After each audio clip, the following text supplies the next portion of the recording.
saying, welcome to another episode of the Too Good Cast. You're joined by us, me, Timo Too Good, and my homies, Static Wars, and Miss Lil Piglet. How are we doing, people?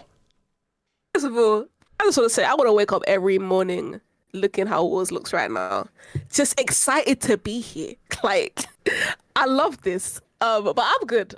I'm feeling nice. You know, obviously, it's a big day. Live episodes are always fun. They're always a good time. Yep. I think it's always better when we have so much to talk about. Like, it's not about waffling. It's about trying to fit all of these updates and this new content into this episode. Like, Literally. we are gonna really have to try and narrow this down because there's so much. Like, every time I feel like they can't give us more, they give us more. Literally. I'm actually shocked how much they got. I'm not gonna lie, like, look, obviously, guys, I've not been local for the last 2 weeks, and I've just been planning and plotting in ways in which I can not just better myself as a creator, but also just looking at what the climate has been like with Call of Duty and with Warzone predominantly, aside from looking at, you know, the tournaments and I guess somewhat the competitive scene, if you will. But I think stepping back and I've been able to kind of look at what's been going on over the last month or so has kind of been quite eye-opening. And then seeing them not necessarily even just like dropping a bomb on us, but they dropped multiple bombs like well before the release date of the new season. This is something that's pretty much out of character for them in general. And just kind of seeing what they're doing for not just multiplayer and for Warzone, but for zombies and things kind of moving well beyond that. Kind of looking at the future of Call of Duty, if you will. Yeah, I appreciate you. I hope you're doing well. Thank you again. But yes, so we have, you know, I know you guys can tell that Warren's here in spirit, and his spirit might have left his soul with this picture right here. Or essentially left his body, but he is here. He is obviously unwell and not able to be here with us at the moment, but we do send our well wishes to him. I'm hoping he has a speedy recovery. And I normally have a can here, but I'm running on fumes at this moment in time, so let's just say this is going to be a very interesting episode, to say the least. We will get reaction from Warren at some point. I don't know when, but it'll happen. But be in the chat somewhere. Yes, sir. I'm sure I'll have a lot to say. But if you guys do enjoy this form of content, obviously we do run the Too Good Cast quite regularly over on the YouTube channel, and we are also on Twitter. So don't forget to click that link somewhere on the screen where it will appear at some point to subscribe, and also lock in with us on socials, as we do like to kind of get your feedback and also your opinions. We want to be able to get more involved with your opinions on what is to come with the future of Call of Duty.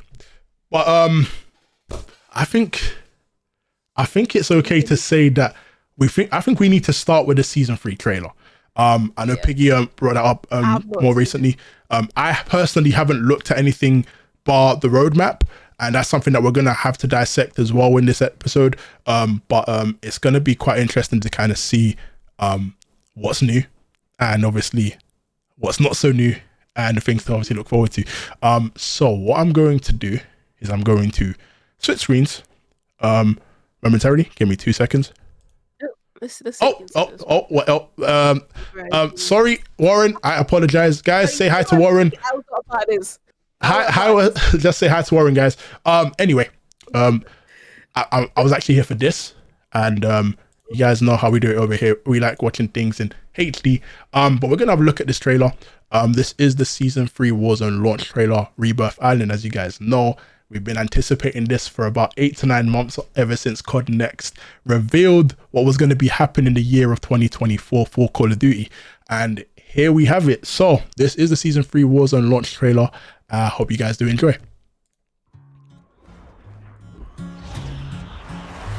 The more we get together,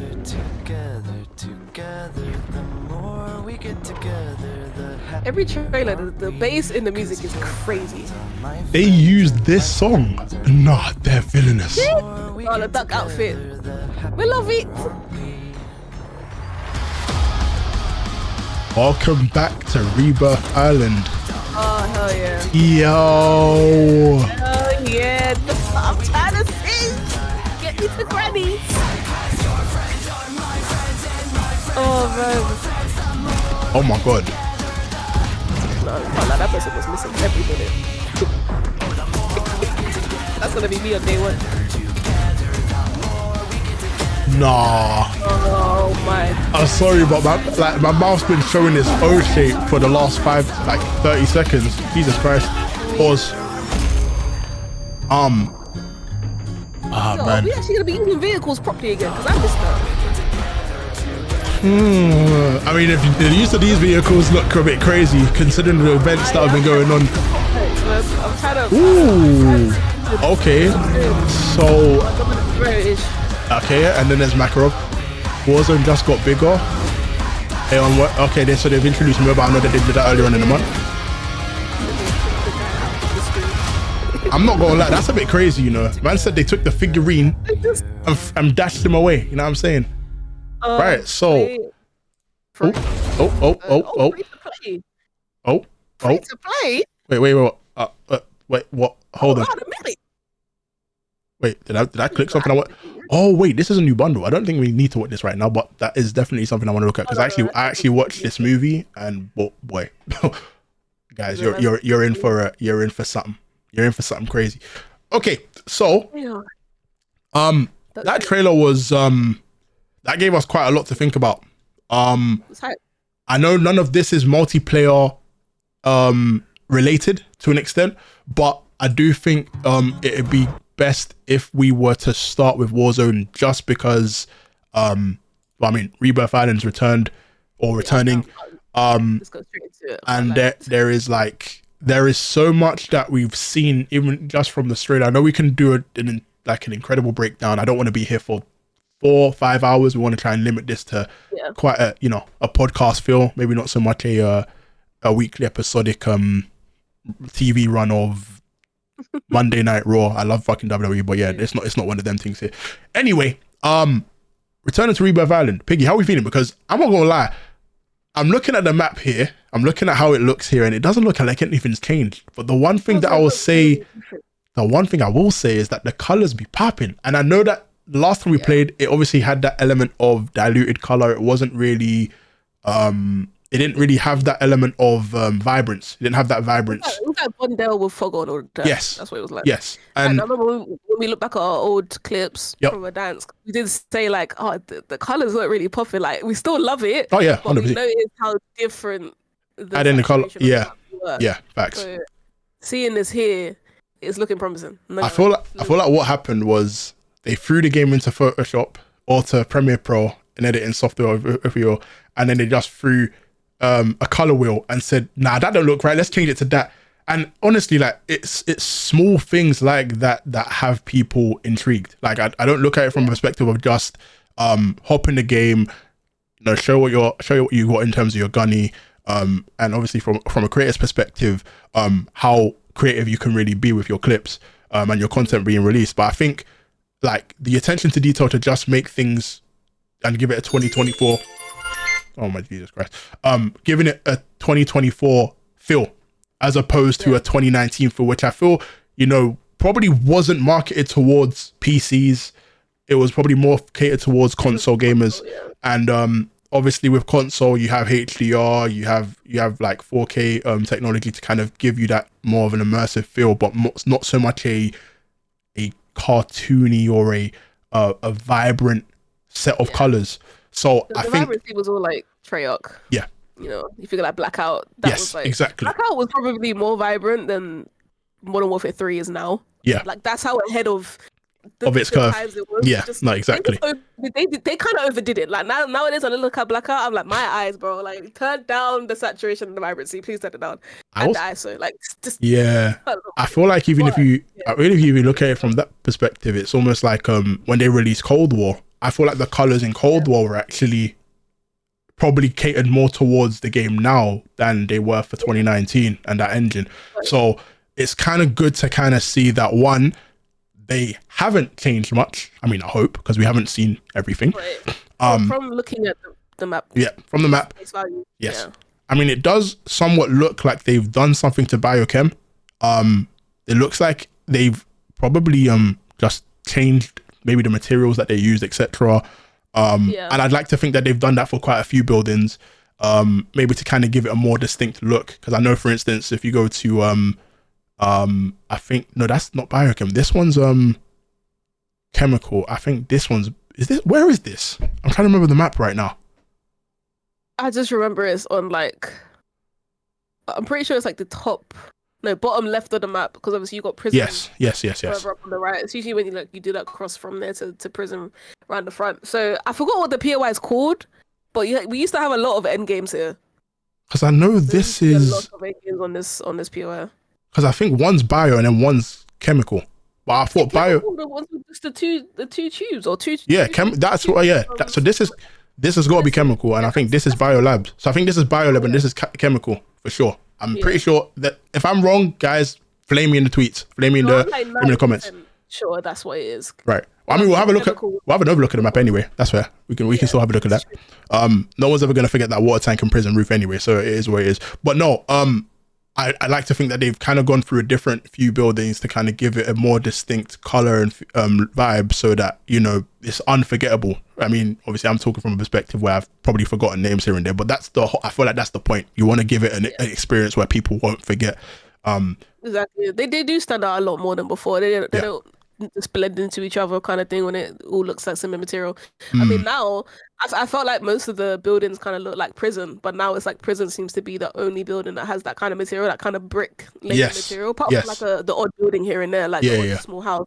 Yes. But even that stands out more, even though it already was quite ostentatious. Like, you know, that's prison, and anything else is just not. Like, you know what I'm saying? Literally. Everything has its own feel, distinct feel, literally. And I mean, no one's really gonna. I know there's a body in front of this, but that left hand side of the map at the start, you've still got security, and I think you've got control center, which I know a lot of people had ridiculous wars in at the start of every game. I know I was one of those people. Obviously, then floating around to maybe grandma's house and living quarters, which I know a lot of people just miss being inside of. It gave you that feel of security, but it like obviously, it gave you that.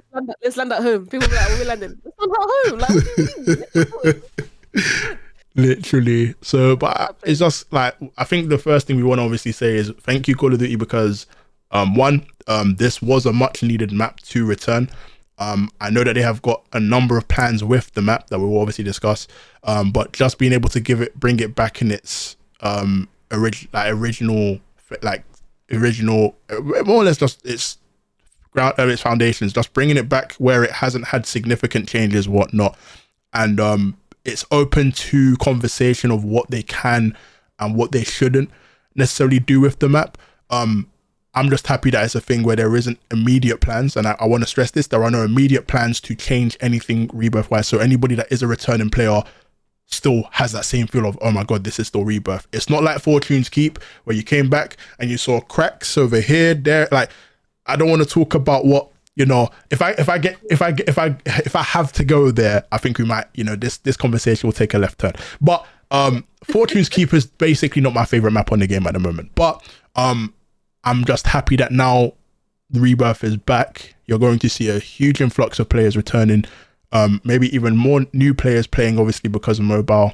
And then obviously there are going to be quite a few new changes in regards to maybe some perks and some guns, and like it's now a literal time where nobody has an advantage over anyone unless you played Rebirth before, which, I mean, if you haven't played before, get ready to be a bot, but have the best time of your life being a bot, especially on Alcatraz. So happy with the map change. The meta's changed as well quite a lot. Yeah.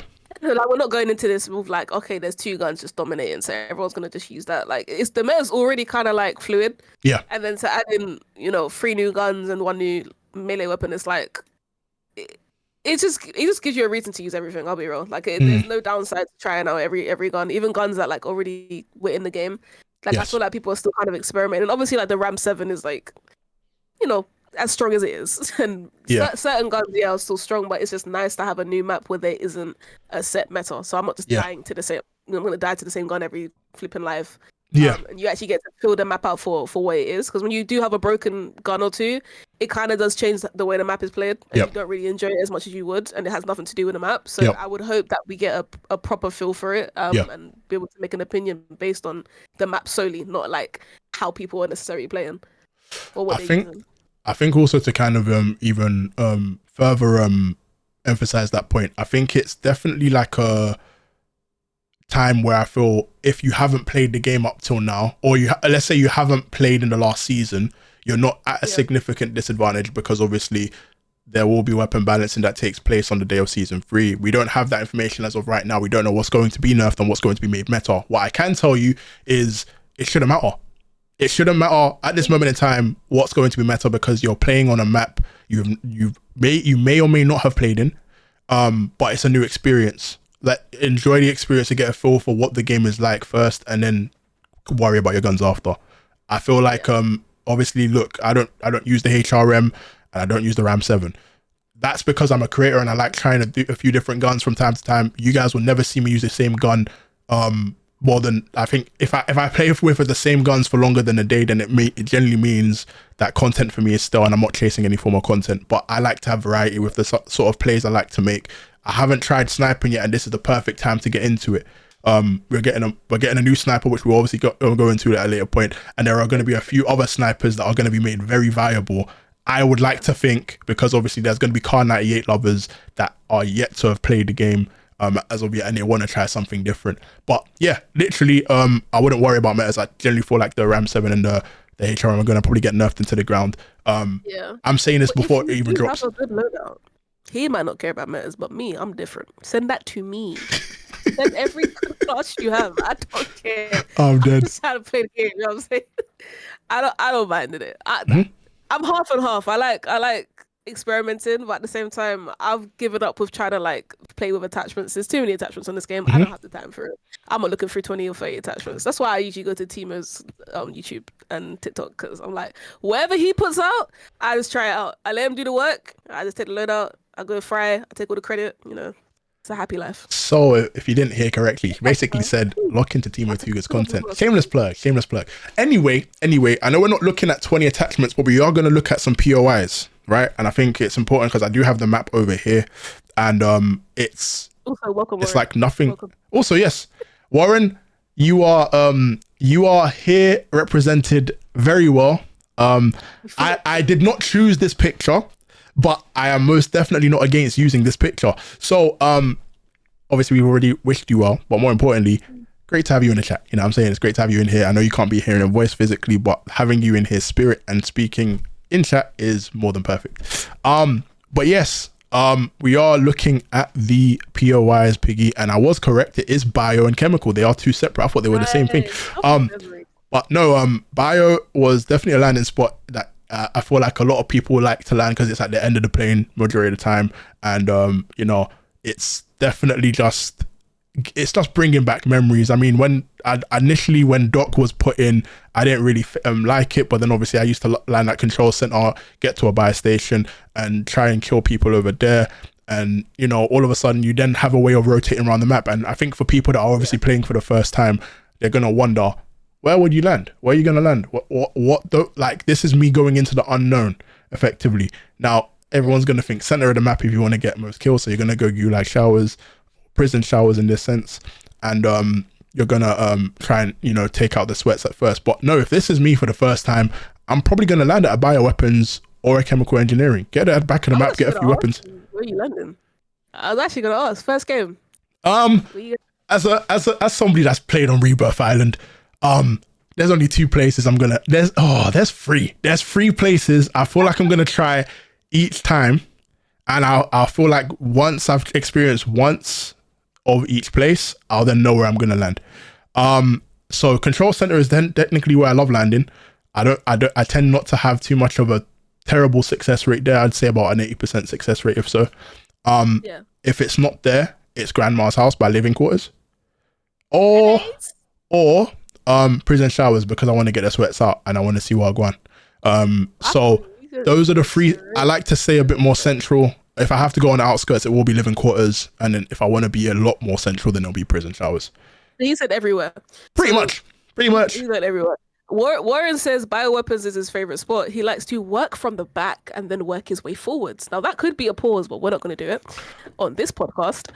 And also prison if he's in a nutty squad, which he says that, honestly, all of that is a pause. But he says he says if he's in the squad, but I know Warren. If he's having one of those types of days where he's frying, he's going prison by himself. I can't lie, and then he's coming out with like 6 kills, maybe 9. Like I don't really think you need a crazy squad Warren to do your thing down there. I'm not gonna lie. Two team wipes. I want to see. I want to see Warren just give him 2 SMGs. He's that's all I see happening personally. Yeah, I just that's another talking point. At some point I'm going to talk about that. But yes, no, Warren is definitely going to be double SMG'd up, and he might leave prison with a good 9-10 kills. I know that the player count's going to be different. I think they said it's 45 players. I know we can see that metric somewhere.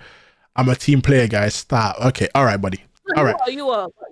You also can do a madness by yourself. We come on, we've seen it. Pete, where are you going to land? Can't lie to you. Living is home, man. Like I can't really leave home until like you're really ready. And I'm not gonna lie, at least for the first day, I'm gonna be around living quite a lot. I mean, prison's kind of when I'm.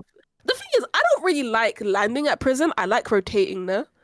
I don't think I ever like just landing in prison. That's not because usually the rings, like the end circles, usually like push towards there. There's very few that go to like stronghold, living quarters, factory. There's not that many, so usually you have to end up rotating there anyway. And that's when like everyone's kind of got their guns, everyone's kind of situated, and then it's about like who gets the power spot. So I like going from living, then basically running through headquarters, picking up kills, and then ending up at prison, and then getting. I'm already warm by the time I get there, so everyone's just getting fried, or I'm. That's a fair point. So how you just said your rotation is effectively how you would have met me. So if I haven't already arrived at prison, I would have landed at control center to get warm, effectively. And then my rotation would actually be towards either headquarters or prison. So if I've got an overlook of what's going on in living quarters and people are coming towards headquarters, then I've got 2 fights before I get to prison. So I feel like I'm relatively hot by the time I get to prison, and I should not theoretically lose a gunfight. You can't land at prison if you're cold, man. Yeah, literally. If you got like 3-4 kills or more before you get to prison, 9 times out of 10 you're about to have like a 10+ game because you're just in flow state. And when you land there and you don't know where anybody is, and left is right, up is left, and you're trying to find little spots, you don't know if someone's in the like. It's not fun off drop. I can't like it can be. I don't like it off drop because if you don't get a gun, your whole game's just done. You like if you get a gun before you get there. 9 times out of 10, prison is a very fun spot to rotate to. Even if you have no guns, boy. If you have no gun, in living quarters, you can still get out if you have no gun. There's a lot of buildings. No. And there's tents to the left. And there's quite a lot of places with money. Living quarters. No, they don't. Yeah. So you usually get a rotation or 2 out of living quarters if you don't have a great start. That's where most of my successful games come from. But if I'm feeling spicy, a lot of times the people I'd play with were like Timo, people that like to kind of land chemicals sometimes. Let's like switch it up to the other side of the map. I do like a bioweapons or chemicals landing. That can be fun too. I also think, and I think this is a point that maybe not so many people are talking about, but I think depending on where you land, it also depends. Like I feel like sometimes when I land, let's say I land at a bioweapons or a chemical, I'm more prone to sniping because of how far I am away from the main combat areas. So like if I feel like if I wanted to get a loadout and I wanted to start like picking different teams to now try and like disrupt their flow, I would probably land more in the outskirts than play more central of the map. So that's why, for instance, you'll get stronghold, headquarters tower, bioweapons, industry with the water tank, and then chemical engineering, where you have windows that peek into prison, into harbor, into control center, into you know what I mean. So there will be an element of I'm gonna play my game. I'm gonna start my game here, and then when it comes more central, I might effectively either switch weapons or I might just be more aggressive with my secondary. And then before you know it, we're on a 15 to 20 kill game, and we're frying, and it's a good time. But unfortunately, that's not always the case. It's not always, and as much as I love Rebirth Island, it's not always a good time. It can get annoying. Don't think for 1 second that squads are not going to be holding hands. That is the one. I think that's the one. Think about that, though. I don't even want to think about it because it's gonna upset me before I get into the game. I mean, hey, look. The best way I can explain this one is if for whatever reason that happens, just know that the Too Good Cast was the first place to warn you. All right. No other podcast warned you. I warned you first. You know what I'm saying? Everyone's pride is different on this game. No one wants to take solo challenge. They just want to stack.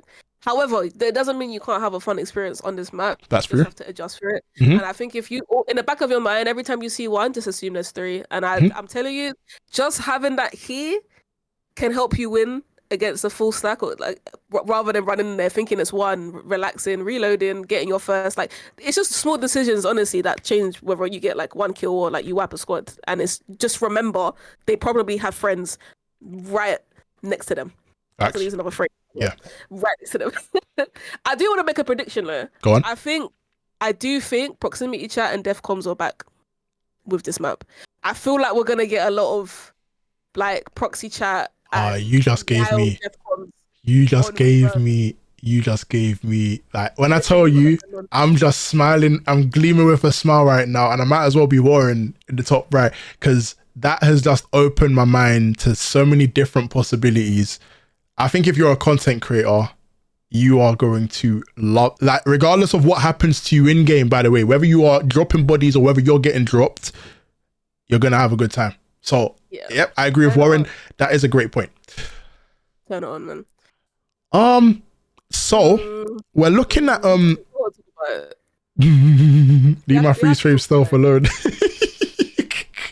Alright, okay. So obviously I know there's a attack atlas map I think we can have a look at. That's how to play, all this other stuff. I feel like I'll leave that to a bit later on.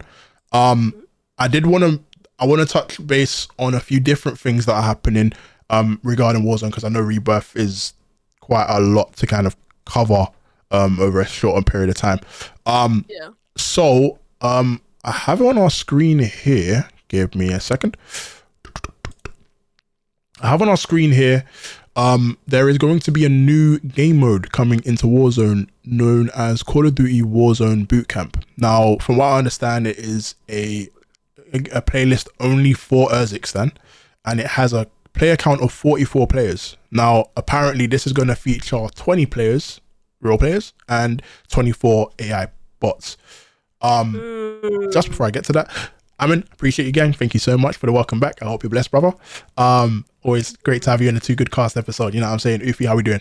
But yes, now my first thoughts on this are, I'm about to be like, I told you so. But the other thing I'm going to say is, I like how they are utilizing things now compared to last year. So I think the best way to kind of explain this is that when we were playing DMZ, and when initially we were playing, our mans were in Warzone 2 and Modern Warfare 2, the worst Call of Duty of all time, they forced AI on us. There was no conversation of what would you like to see in the next Call of Duty. It was just straight up, we want AI in our game. That is our unique selling point. They decided to ignore the wishes of creators and players alike, and this is what they wanted to kind of do. And at the point where we saw how this was going and how left it was going, we just said, well, that's the result of you not listening to us, right? And I think the learning curve of what they're doing now, it makes sense. Now, I'm not a fan of having AI in any game. That's for FPS predominantly, right? However, I do feel like this boot camp is quite possibly the best thing that they could have done for anybody that's new to the game, that doesn't quite understand how to play Warzone. Now, obviously, if we're looking at how we as creators have kind of got into it, we've had history playing first-person shooters, and then playing Warzone 1, our baptism of fire was us effectively being thrown into the deep end, and we just watched creators that know how to play the game. Hence why we were able to kind of pick up on a few things here and there that help best utilize the skills we already possessed, but more so in a way in which we can hang. I would say we can hang.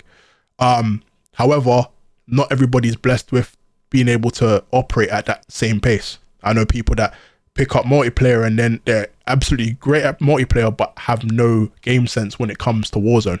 And I would say it's harder to play multiplayer and be like top 1% in it than come to Warzone and be literally good at using like, let's say, using cover and being able to shoot predominantly well. There's an element of being able to not needing to rotate on a bigger scale, because obviously 6v6 maps still allow you to rotate whatnot. But there's more to Warzone that I feel like multiplayer doesn't essentially transfer all of its skills over to. So back to the original point, I do believe 24 bots is a lot in any sense, but I feel like this means that they are trying to still get new players to at least give it a try, because a lot of people might have been put off by playing against your value war zones, or people that ridiculously break your camera even when you're in a bot lobby. You don't want to see a demon. Unfortunately, that was the way we learned, but that is not the way you guys have to learn. So I think this is actually quite a W from them, because it isn't a separate playlist away from regular big map, Rebirth Island, and even ranked. This is literally just a playlist for people to effectively learn how to play Warzone. Piggy, thoughts? Yeah. I mean, this game is not for us, let's be real. Like, this game is for 3% of the player base, which is fine. Yep. And it's needed.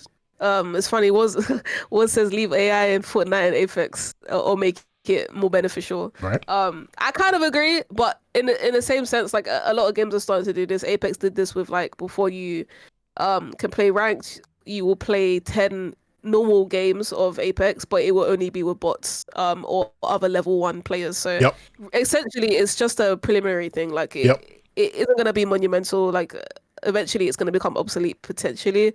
You know, if they find like there's a massive increase in new players and it kind of plateaus, then they won't have a need for it. But I think it's good. I just think it's something that most games should just start with now. Like bringing it in doesn't really garner excitement for me, because it's just like, it's not really for any existing players.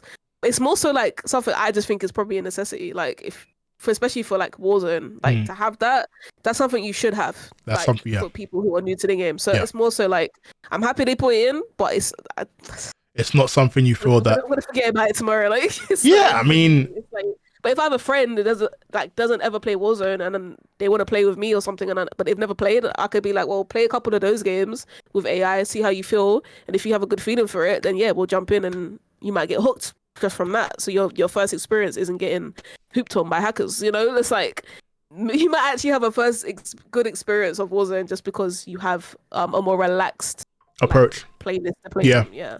So it's good. It is a W edition, but it's just not something that I think a lot of us will benefit from. Nor is it for us. Like, it's not for existing players. Yes.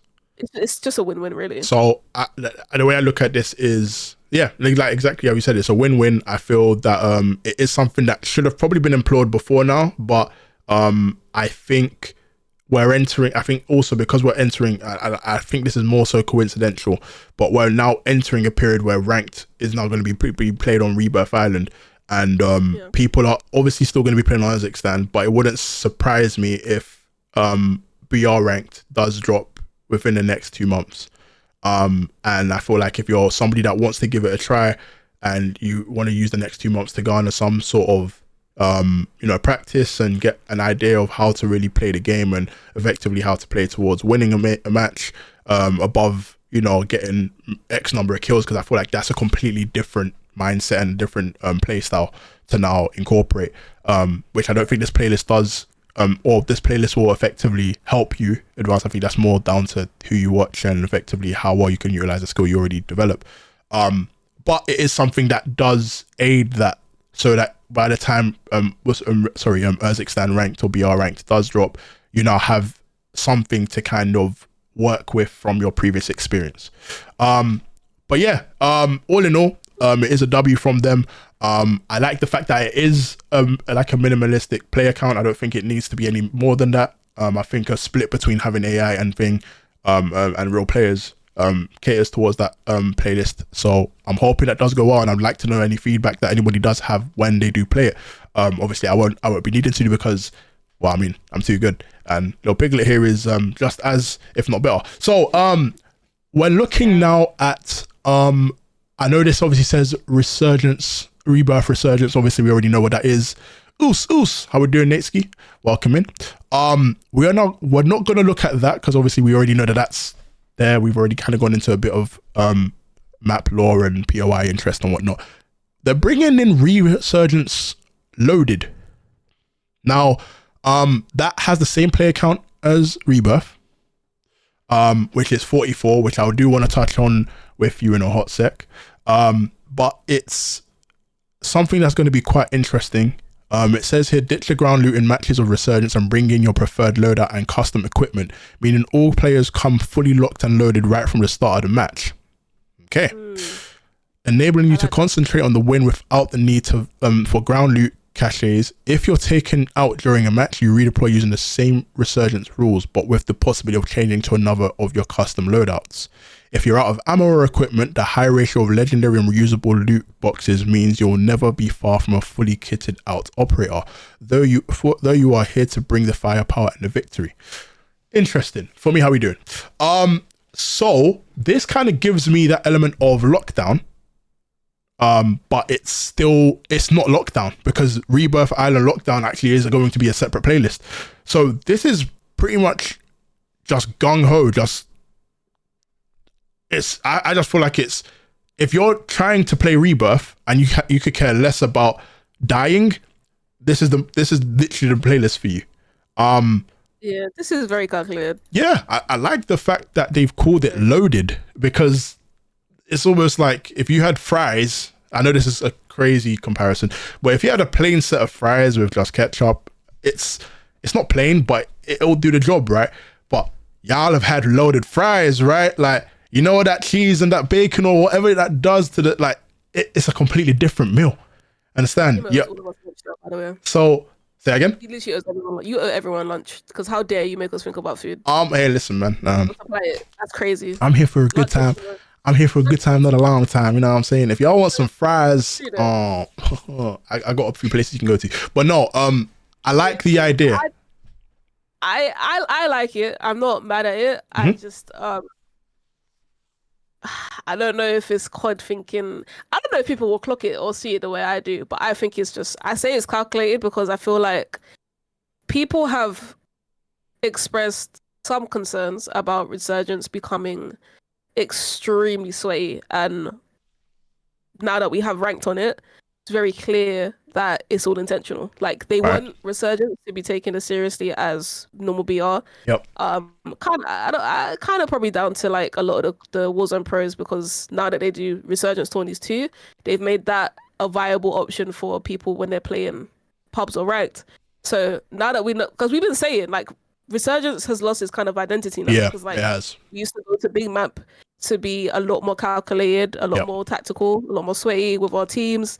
Like with that team play, then they gave us ranked. We were so happy with it. Yep. They gave us, more Resurgence maps, which we were gassed for, but then they gave us ranked on it. And then we thought, okay, maybe this is a one-time thing. We get one ranked, Resurgence map in Fortune's Keep. Yep. Now we're getting it on Rebirth Island. And now it's like, hold on. Now you're giving us Resurgence ranked again on the new map. So this is now the direction that they want to go to. Like, they don't want those Resurgence maps to be seen as, how can I say it?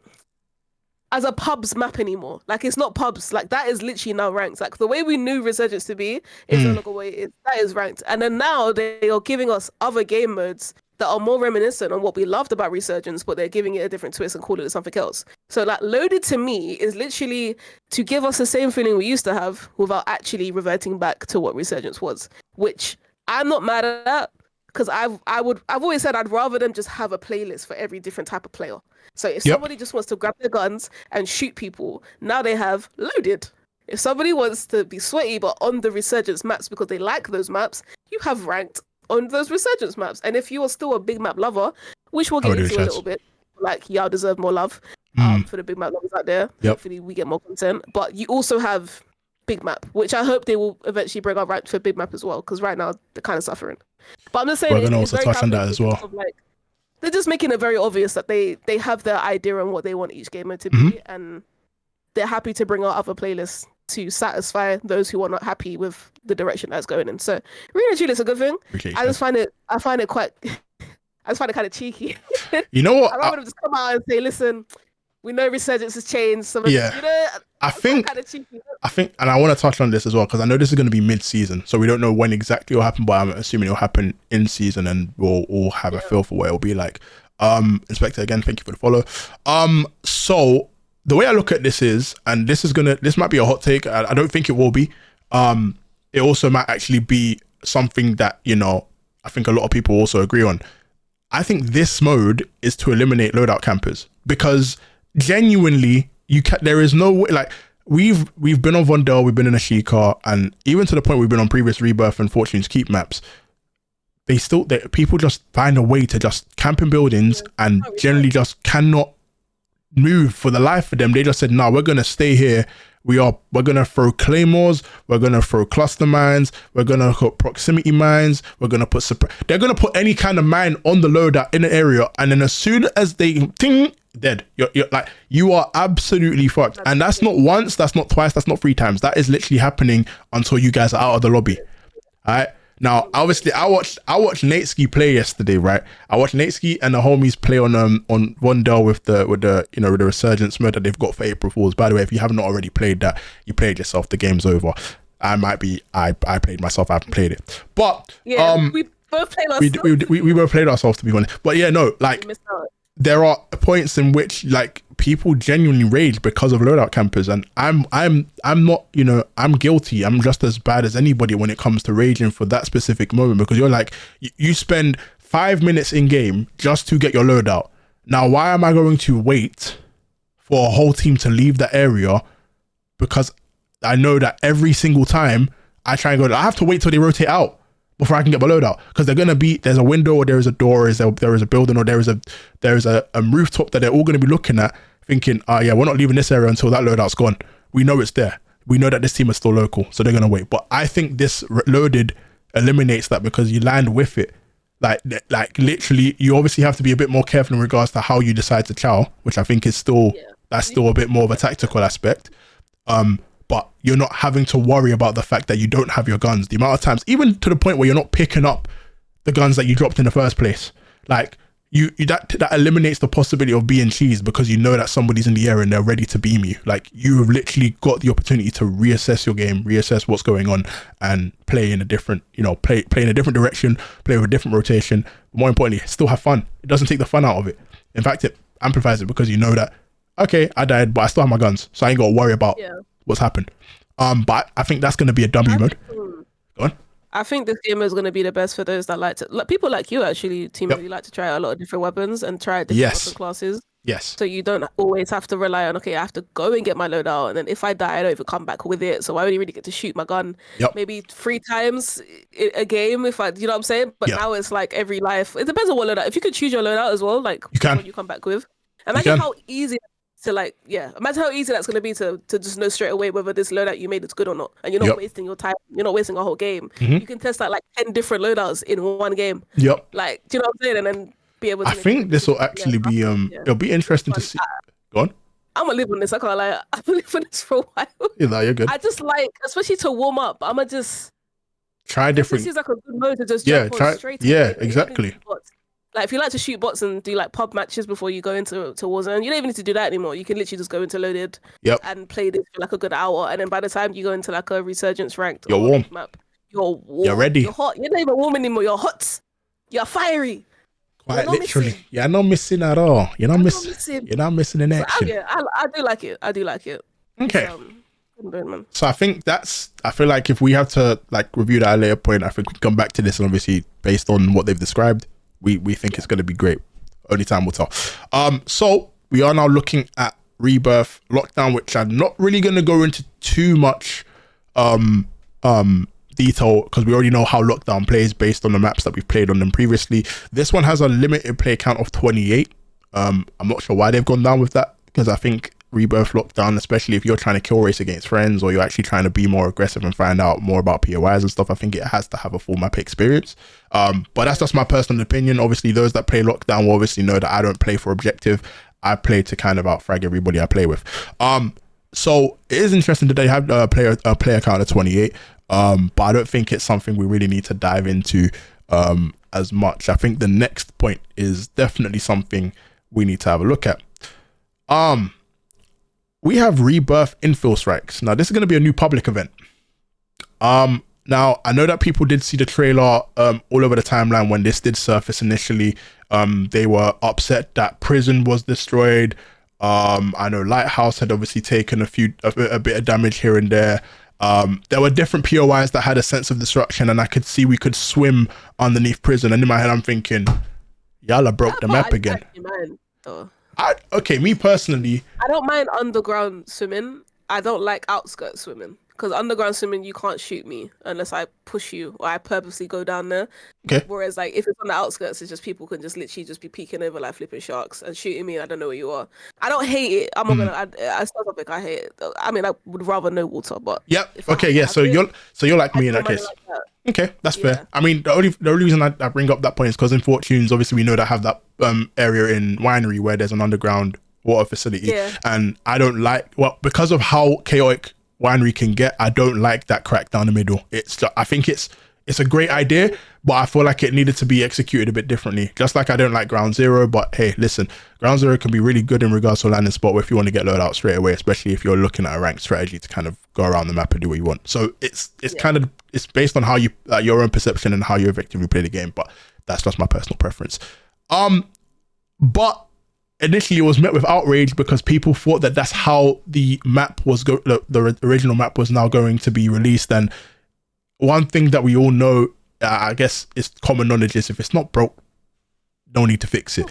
But they felt that we're just gonna break it anyway, and you're just gonna have to fix your mindsets. You got to be open to the possibility of things being broken, which I think because it's in season and it's not happening straight away, I think I can implore some kind of credit, because if anything, these like time of day, or essentially what period this might effectively happen on, is an opportunity to adapt towards a scenario, which I think when you played Big Map of Verdansk, or you played Caldera, where they had Godzilla and King Kong at one point, or you had Nakatomi Tower where Specialist came in, or there's different points within Warzone history that you think of and think you had to adapt in order for you to now play beyond that specific scenario. I don't like cracks. I don't like POIs being destroyed, but I welcome the addition because I like to adapt and be able to conquer that situation. I think that's what I identify as being a progressive gamer, but more so somebody that's able to, not necessarily falter because of one circumstance or another. So I do get why people were upset initially. I was one of them, because obviously we want to play on our baby, our original, don't do anything to live in quarters, because I know there's going to be a huge plethora of concern and messages going your way. That's a message to everybody at Activision and Call of Duty. But yes, like the idea is, I am welcome to adapting to scenarios in game, and I feel like that is going to be something that I would like to see how the wider community, react to it when it does eventually happen.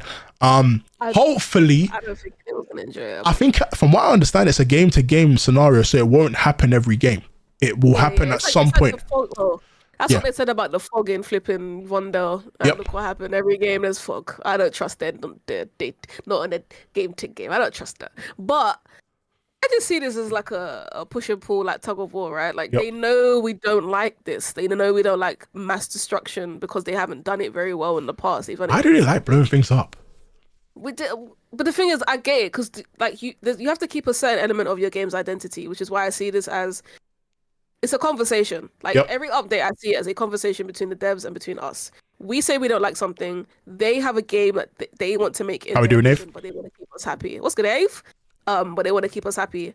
So they do a bit of both. Like they keep their identity. We are a game where things explode and we have cracks in the floor and we have water. That's what we want. But we're gonna bring it to you mid-season because we know you guys want to still play the map that you love in the way you knew it to be. Because from what the feedback was like from Fortune's Keep, they've clearly learned to bring it out pre-cracked. Like, don't pre-crack the egg. Let me do it myself type of thing. Facts. So that's what I'm saying. It's like them understanding us, but then they also have a game that they need to make in the way that they want to make it. So I'm accepting it. I don't really like it, but I can, me personally, and I feel like for the rest of us, we need to accept this, like to a certain degree. It's a formality. But yeah.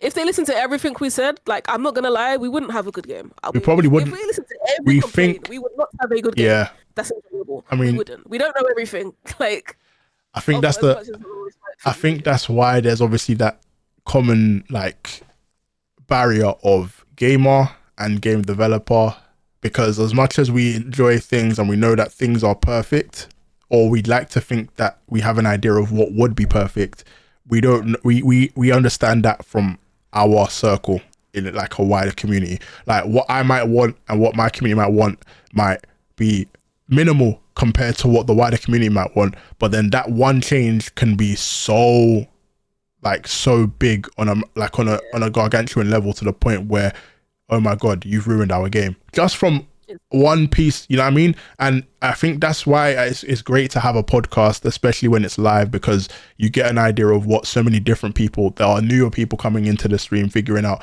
oh, I know what they're talking about, but this is my take on it. So then there's no definitive way of being able to say this has to happen. Right. Like for instance, I know we've spoken about in the previous podcasts of where people believe like unlimited tax sprint and a slide cancel, like the proper slide cancel has to come in, and like different things that, you know, I mean, people were very annoyed when they took out throwing knife one hit kills. Like I get the frustration, because I know how you want the game to be played, but there is about 100,000 to 200,000 people that don't want those changes. And that isn't to say that they're granddads, they don't have to all be like within the elderly age bracket, but they're not content creators.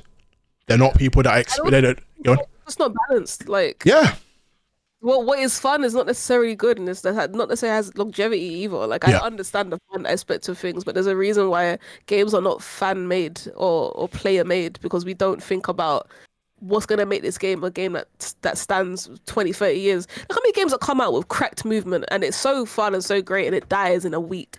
Like, you find it so fun for like, how do you cater to like a community of people that have that mentality? Like, oh, this is so fun. Oh, we're gonna grind out 1 week later. Yeah, because no one's playing it. Being fun. Nothing happened. It just stopped being fun. So it's just like they can't listen to everything. Like, we can't expect them to just do everything what we want them to do, because at the end of the day, it's not necessarily going to be what's best for the game. So no, facts. Got a message here from Ave saying anything that one shot kills apart from headshots with a sniper should be out of the game. A headshot with a sniper takes somewhat skill sometimes. Yes, you can get lucky, but majority of it is skill. I know we haven't touched on to snipers just yet, but it kind of feeds into the point of what opinion might come from different areas of the community, because I know the sniping community they still feel somewhat let down, because obviously it's almost like they're being filtered to now try different guns per season that are one shot potential. But again, you still have to be quite skilled.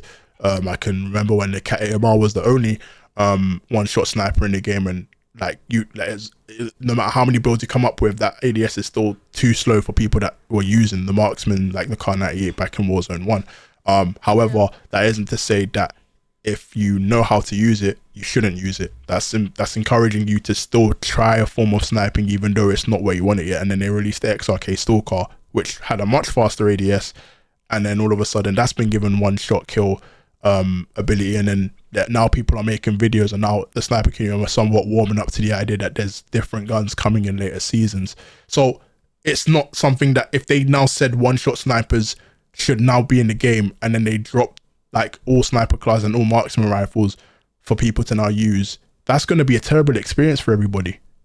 Like, it'll be great for the sniping community, but that's still only a portion of the wider community, because a lot of people don't like that. It should be one shot. No, exactly. But I think that's the point. Yeah. So I feel like that's where you want to now in like almost incorporate a skill gap where you're going to give it to specific guns, and if you can't get it with those guns, then you shouldn't snipe. I'm sorry. Basically, that's just for you. Yeah, like, you know what I mean. So I think you, just to kind of play, I think that's where you have to kind of play devil's advocate. Like, there are so many different changes I would like to have in the game. However, it's my perspective. I feel like I'm looking at it through a microscope, and if somebody has a wider magnifying glass to see what other things need to effectively be changed to keep the game alive, my takes may not necessarily be perfect. So that just kind of goes to show how different things can be. And I feel like this info strike will obviously kind of divide opinions somewhat, especially with the POIs it will destroy, because it's looking at destroying Lighthouse. Speaking of POIs it destroys, we actually have images on this on this page, Yep. showing us exactly what gets destroyed. I don't know if you Yep. want to bring that up so people can see. Yep. Just I So- mean, if you know from now, you can't be, overly surprised. You're Yeah. not how to work with it, in Yep. game. So we do have. I mean, it's not the craziest stuff so far. I mean, the lighthouse is gone. I mean, yeah, because obviously you can obviously see a house here, and then you've got the rest of headquarters right next to lighthouse, and then once that's leveled, well, I mean, It just gives you a bit. I guess it just gives you a bit of cover to cross in. Like you could play that. Yeah. Play that roof with a. I mean, you can still get to prison roof with the destruction, so they haven't made it completely useless, and it's just there as like debris. Like you literally use the debris to actually get up. I'm kind of happy I don't have to worry about snipers sitting in that tower when that happens. That's something. I personally like, only because I think that lighthouse is cheese. Yeah, it's been cheese. So the fact that it can be destroyed just means people will have to play differently. I don't think it's that big of a deal to change the course of the game. Yeah. But let's just say you are in a game where there's a lot of rooftop campers and that lighthouse is like the primary spot, and you get a game where that's destroyed. It's like, oh my god, okay, I can breathe. That cross now is maybe a bit safer than it would have been before. So like Timo was saying, it's just about adaptability, which I guess this is actually gonna start promoting. Yep. Knowing what to do when something happens randomly. Yep. I guess the most controversial one is the one below it. Yeah. I mean, prison roof collapsing isn't gonna be fun for anybody that likes landing in prison.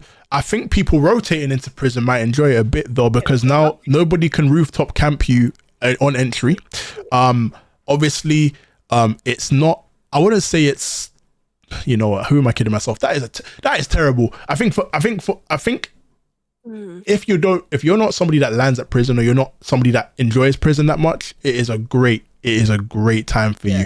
I think if you're somebody that knows prison inside and out, and you're now having to deal with debris, and you're not able to use the rooftop to your advantage, which I feel like a lot of people have been angry about on Vondel, where you're literally fighting on rooftops and there is no way to enter or no way to exit. That kind of counters this. So it wouldn't surprise me if at some point Vondel has a few rooftops destroyed, which, they might need a bit more time to kind of demonstrate, but it's still an idea that I feel like if they can do with Rebirth, they can do on any map. But yeah, you were going to say? Yeah, for this, I feel like if you play on top of prison, I don't think it makes that much of a difference. I think it's worse if you play inside, because the rooftop is very big. And any resurgence map, you're always kind of worried about people dropping in. Like, you actually can't cover that entire rooftop. You usually take like half and half. So you might even coexist with a team for a while. So in that regard, if I'm sitting on a rooftop, I'm not really gonna be that mad about somebody running up this debris and shooting me, because it's like I should just know to watch my roof. It's not 2 meters. It's huge. Like, you have to literally keep an eye on all areas of that roof anyway. It shouldn't really change how you play it. But for the players that play inside, this is why I feel like we're going to be kind of upset, because finessing inside prison is probably one of the funnest but also most difficult things to do, because of how many places shot. You have 2 floors of these railings, you have 700 doors, and then you have obviously 2 staircases, and then another 2 doors of entry points and exit points. The only thing you don't really have to worry about is above you, and that is the only saving grace when you want to actually play, have a fun game in prison. The fact that you could be having the sickest game, and all of a sudden somebody lands in, not even rotates there. They just land in. I feel like in loaded. I feel like this is going to be a problem in loaded. Around. Like, can you imagine somebody looking at you and laughing like, hey, you lot slide cancelling, you lot are going off. Bang, bang, everyone's dead. And you don't even have to do nothing. Like, can you imagine the rage? I think the rage will probably come more from just as much as that. I think the rage will come in from mortar strikes and precisions. I think that it's unavoidable. I didn't think of it until now, but I'm thinking if you've got an open rooftop, there is no hiding inside of that prison. It doesn't matter if you're inside of a cubicle or if you're trying to fight downstairs over good at showers, you are going to get hit. I mean, this actually has a water area. There's an underwater system underneath prison now that you guys all have seen in the trailer. But I just feel like there is no escape. Like, if you're in there, you have got to be ridiculously, tactical in your approach to kind of avoid. Yeah. So I mean, this is a great skill gap. I mean, yeah. I mean, that. I just think it's cheese personally, but we'll see on the bright note. I don't know. We'll have to wait and see. But that is one collapse. That's obviously, and then they've got, I believe, water tower. Is it water tower? I don't think that one's too much of a Yeah, wait, hold on. Does this actually? Hold on. Let's have a look at this real quick. Oh, you can play in it. Oh, okay, actually. You can play from the side of it. I mean, I don't yeah, know. it's not. I don't think this is like so monumental because I thought this might hit industry. It doesn't touch industry at all. If anything, I think this just nerfs any snipers that like to camp on top of the water tank. I can't lie. I mean, obviously, like from a perspective of people that are looking to kind of use that. I think other thing you got to look at it as well, like that rotation in from either chemical or bio or even industry. If you want to come on the outside, you have no cover. So this actually provides a bit of cover for you to be able to make that crossover, where like chemical can't see you or bio can't see you, and prison. Obviously, if prison roof is staying intact, there's a bit of debris in front of you, so you don't get that clean, accurate shot. And if you do shoot, then you're pretty much a demon. So I think that kind of caters towards rotation more than anything. But yeah, no, definitely still interesting. One out of three I don't like, but the other two I don't mind. Yeah, I mean, you can't get everything wrong. At least they can prove they can't get everything wrong, you know. But yeah, no, that's to cover the info strikes. They're adding a new gulag climb and punishment. So this is available for only Urzikstan and Vondel. Obviously the player count doesn't really matter here. We already know it's 2. But it's a duel to the death isn't the only option if you find yourself in a gulag during a battle royale. If in this public event it is announced at the start of your gulag confrontation, it's worth keeping your comms and negotiating with your opponent. 2 ladders will drop on the roof, providing an easier escape route, and it's up to you both to trust each other and ascend to the redeployment, or you can engage in combat as normal and ignore the ladders, or pretend to agree to escape and then double cross a well-meaning rival during the climb. Okay, so this tells me, what this is going to do, this is going to be absolutely beautiful for any form of content creator out there. The reason why is generally because in the gulag, you can probably have proximity chat comms in there, and you can probably have that conversation of like, look, I don't want to get in your way, you don't want to get in my way, let's just both escape. Just go a separate and then you might have one guy in there that acts like the Joker to your Batman and is like, gotcha. You know, like, I can't listen. All I can think of right here is just the potential in terms of content, and like that feeling of like, I thought I could trust you, and then you're like, it really proves that you can trust nobody on this game. Yeah, like, we're gonna see 100 flipping TikToks. Oh yeah, 100p. Guys, so get ready. But I'm actually looking forward to seeing some Rebirth and big map tournaments happening. With the top players. You know, sometimes like we're watching and then they'll still somebody in the like, oh, who's up against who? Imagine like a Biffle versus like Jukies. Nah. When the comms like, hold on a minute, do you just wanna get out? Nah, but you know how now I feel like that's gonna cause way too much controversy, you know. I just feel like the way I look at it is I feel like what it'll be is like, because of how much money is on the line, 1, and 2, you know that there's a chance that team will come back and wipe you if they play their cards right. Evidently, it does depend. It does depend on how, like, where they're. That's the thing, though. In game, they're not going to think about that. Like in game, you're not going to look at the leaderboard. It might be after your first set of games. I just feel like in an in-game situation, like let's put it this way, yeah. If okay, let's say for instance we are on opposite teams, right, and we know how good we are at the game in general, and let's now say, okay, we're both in a gulag. Now, prior to the game, if I have checked the leaderboard, so let's say this is our second or third game, right? I've looked at the leaderboard and you are within 10 points of where I am, right? Yeah. I am not going to want to have you around because the moment I have a poor game, I'm talking about. Yeah, content-wise, it'll be great, but from a competitive perspective, in comp, yes, for comp is content. Like we're acting like comp is not content. That is content. That's what I'm saying. That's my livelihood. You're playing with there, boy. My money's. Now there's also another scenario, right? say you're like trying to qualify for something, right? It's like a tournament that's not World Series or Warzone, but that kind of format. You have multiple days, right? Let's say one team has already qualified, but they're obviously still playing, and the other team hasn't, right? So that other team surviving is not affecting the team that's already qualified. Can you imagine the comms of pleading with the team? That I would be like, you lot have already qualified. Please, I beg, can we just take the ladder? It's not going to affect your game. I'm telling you, stuff like that's going to happen. Like, oh yeah, and then somebody's going to be like, run me 5 bands and I'll let you live. Like that's generally how it's going to be. That's how competitive they want the competitive scene to be. I just feel like if it's going to be crazy content at the end of the day. The way anyway, we look at it, it's going to just be perfect. In an ideal world, that's going to be cinema, and it's just going to be like, you know what? I would really like Swag to do well in some circumstance, right? Because we obviously spoke about this previously about how there's been a lot of cheese in regards to Rebirth tourneys where they're in public lobbies and then they give money to whoever's in the lobby, they buy people back, and then that's how they're able to win their kills and kill races. Nah. Yeah. If there is a gulag in any form or shape, whether it be in Urzikstan now, and I know this is going to be in Urzikstan at some point, you can't do that. No, well, I mean, you can, but there's a limit to how often it can happen. And now if there is a team in your lobby that you feel you're in danger of losing out via kills on, you are going to kill them. You're going to double cross them, right?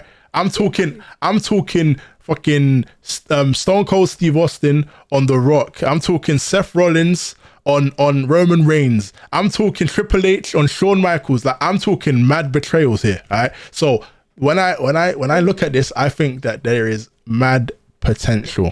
There is mad potential. So I'm hoping it, obviously, I can't wait for it to surface on the YouTube shorts and the TikToks for all creators, and obviously you'll know that yours truly will be involved in all of that. But we're going to move on, and we're going to look at another public event coming, and this is actually going to be on all Rebirth. Well, this is actually going to just be on Rebirth Resurgence modes, but it's announced during infill. If this public event is activated, it allows you to some added protection, enabling the equipping of an additional armor plate. Let me read that again. Added protection, enabling the equipment of an additional armor plate for the duration of the match. The extra plate slot is visible above your health bar where the plate information is normally seen. So this will increase your operator's armor hit points from 150 to 200. The extra plate is applied no matter the plate carrier type you have equipped. So if you're regular, standard, it's fine. Communication vest, medic vest, stealth vest, or tempered, it doesn't matter. It's still that number of plates. You begin the match with an additional plate equipped. Except for tempered, you have 4 plates filled at the start of the match, 200 health, 50 health per plate. The tempered plate carrier, if equipped, has 3 plates with the third one partially filled at the start of the game. A full tempered plate carrier has 200 health, 66.7 health per plate. Adjust your tactics accordingly as this public event allows you to last longer between replating and lengthens the TTK and ammo expenditure when downing foes. So the way I look at this is almost similar to when Rebirth Island had that update of 50 extra plate. I think it was either 50 health or 50 plate, because they had to find a way to mitigate or lessen the strength of, what was that thing called? Was it called Serpentine? Yeah. And obviously how broken the Vanguard guns were at the time. Serpentine, however we want to perceive it. But I think they implored this kind of update so that it was, you could just live longer, because the guns were pretty much broken and they didn't want to do anything crazy to the TTK. So they threw this in to kind of give people a different feel. The fact this is mid-season tells me that I feel like they could actually end up imploring this in ranked at some point. It's a testing period to kind of see how well it's received. So if they do want to carry on with it in the season after, so if it's season reloaded or if it's season 4, I know we're jumping out of the gun, but it's something that they might want to now permanently. I don't think there's much problem with the TTK at the moment. But it might be that people just feel like they're still dying too quickly to the guns like the HRM or the Ram 7, and they feel like they need that extra 50 health. We don't know what we don't know what sort of metas are going to come out of the new season 3 update, so it might be something that during the half season period, they're just like, okay, let's try this and see what TTK is like, and if we like it, then this is how we want to move forward. But yeah, I'm welcome to it. I don't think there's anything wrong to adding it to Rebirth Island. It would be nice if they added it to Vondel and maybe the other maps that are involved. Because I don't like the idea of it only being on one map. But I don't know what the map rotations are going to be like beyond tomorrow. So it'll be really interesting to see how that actually plays out. Yeah, I'm all the way here for just various different like events. Mhm. Because like when it's just one, I just feel like it gets a bit stale. Like when it's just one event that could occur. Like for example, on like Vondel is literally just the fog. Yeah, You're no, just no. waiting for the fog. Yeah. Is it happening in this game? No, it's not. Okay, let's keep it moving. But when there's like more than one, it kind of just keeps you guessing. I don't- yeah. Like whether it's a thing or not. It's like which one are we getting, kind of thing. So Roll of the dice. yeah, it'll be fun. Literally- I'm not upset with that. Literally like so deck of cards, you just don't know what you're gonna draw. You know? I'm here for the innovation and the creativity. Yep. This is what I want. I want them to use this game to get all their ideas out. The ones that they think are stupid, the ones that they think are wacky, and the ones that actually might stick. So when they make go for, everything's just perfect. This is what I need.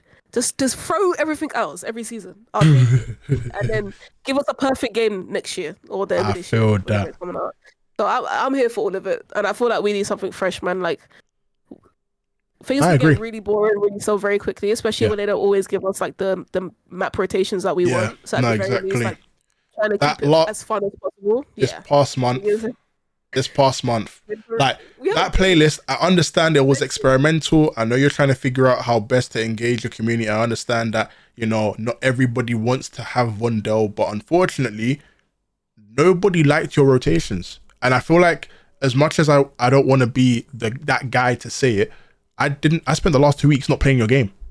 Yeah, I didn't Like, play it. I'm not asking for Vondel to be the only map, by the way. I feel like we're past that now, and we need, maybe it's impossible, I don't know, but they need to literally just have a drop down menu for each map, have a set number of playlists for that map, and let people have free roam. I get that it might divide, and I think the reason they probably do this is it might divide player base, and lobbies will simply not fill on maps they don't think people are going to play on, which is fine. I get it, but you're bringing back Rebirth, which is probably going to have like too many people.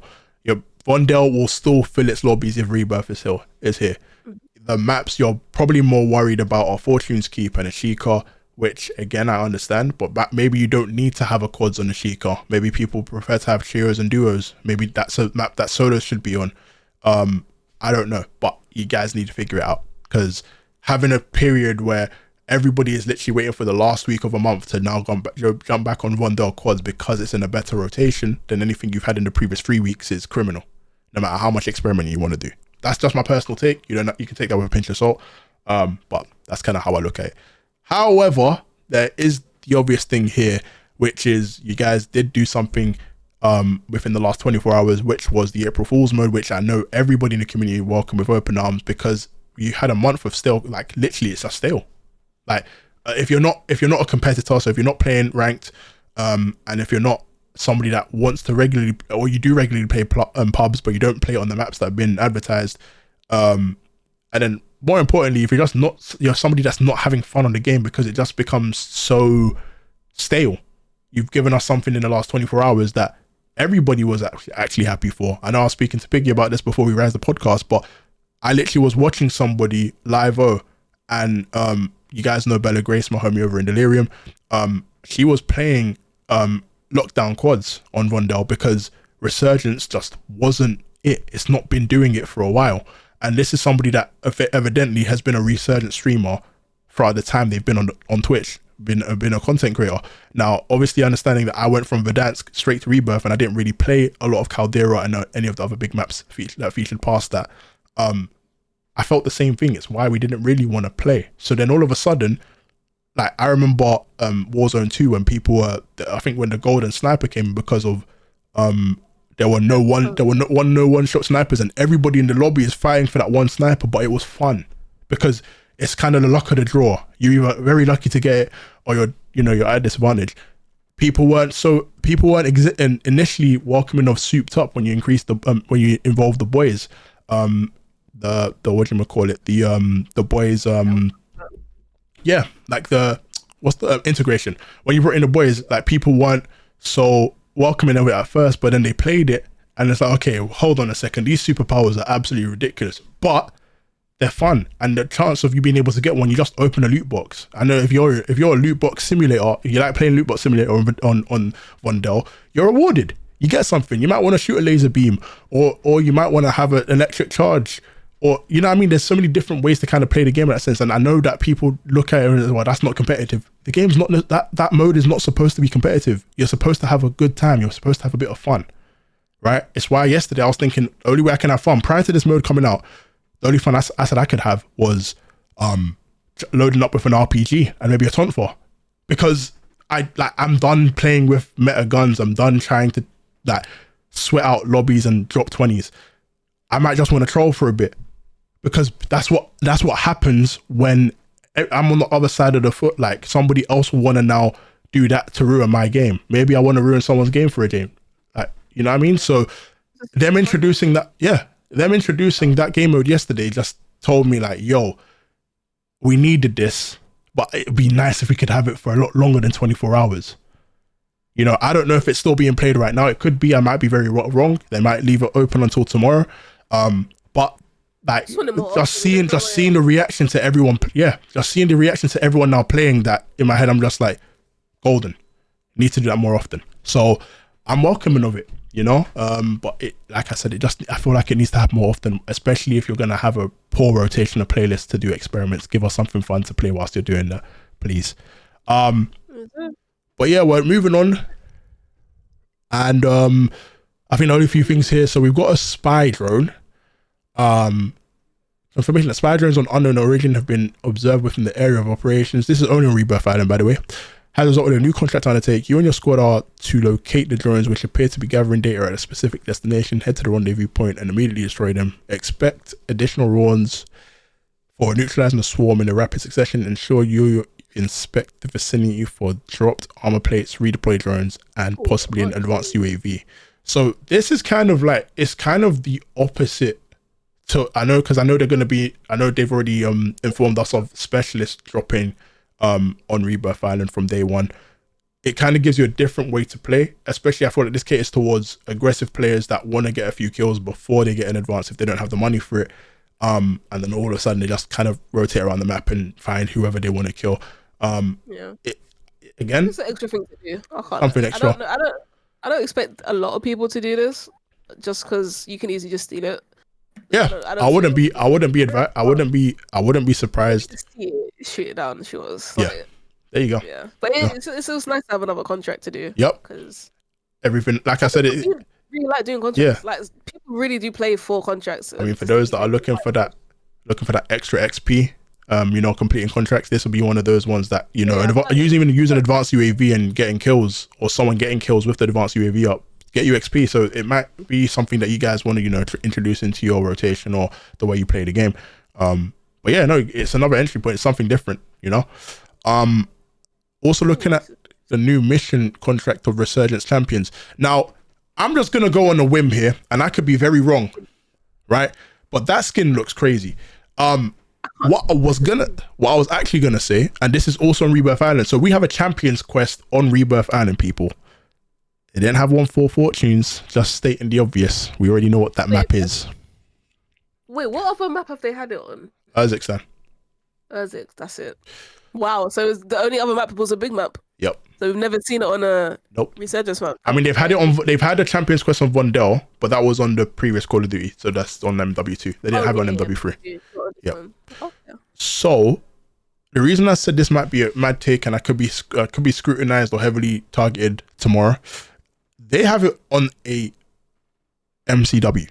So I'm gonna go ahead and say that maybe, just maybe, the MCW might be the gun you might be wanting to pick up tomorrow. Because based on previous instances, I know that I spoke about the previous Resurgence Champions quest. When they ran that, it was on the Lackman sub. Now I call that the poor man's MP5 because it's nowhere near the best MP5 on any game, whatever. However, the camo and the blueprint on that gun was beautiful. I love the camo on that gun. So I can only assume, because at that time it was meta, that they're trying to give us a bit of a hint here. I could be wrong, like I said, but I'm pretty sure this is gonna be somewhat what they're gonna do. Now, obviously, you can see how they're looking to arm the nuke, and you've got a nice operator skin for Rebirth Island. I think quite a few people are gonna like seeing this skin, especially because of how vibrant it is. And you also know that if you see one of these guys, you're in for the time of your life, or probably the worst time of your life, depending on how it goes.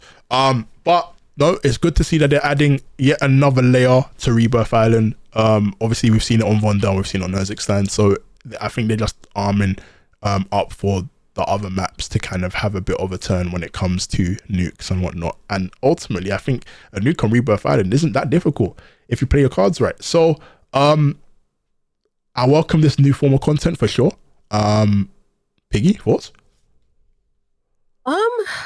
I mean, I'm always a fan of this new stuff that doesn't make the game dead. Like, if as long as it doesn't interfere with my game too tough, like it's not a cheese thing or someone gets it, like they're just OP on the map. Yep. I'm just here for it. Like, I'm here for as much content as they're gonna give us. Like I was saying before, like give us every idea you have every season, because like, it's at this point now where like I feel like they're narrowing down what we really like and then what we could just do without. That's why you do get some game modes that we don't enjoy, or we do get some playlist rotations that we don't really enjoy, because it's all testing it out at the end of the day. Yeah. And bad feedback is still feedback.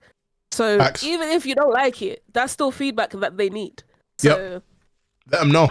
Be vocal. I'm absolutely cool with it. I thought that. I don't really do Champions Quest like that. I don't really go for it. But like I said, I'm not really gonna hate on it because other people enjoy it, and it doesn't really ruin my game. Like you doing it. So I think at the same time, it's kind of like I said. Like I feel like when they incorporate things like this, it's not like you can actually ever say we've run out of things to do. You've got so many different things you can now try. Like something as small as a new contract can change your experience on the game. So if they're giving you like nukes on Rebirth, that's something to sweat. That's not ranked, but it's also not big map, and it's not multiplayer ranked.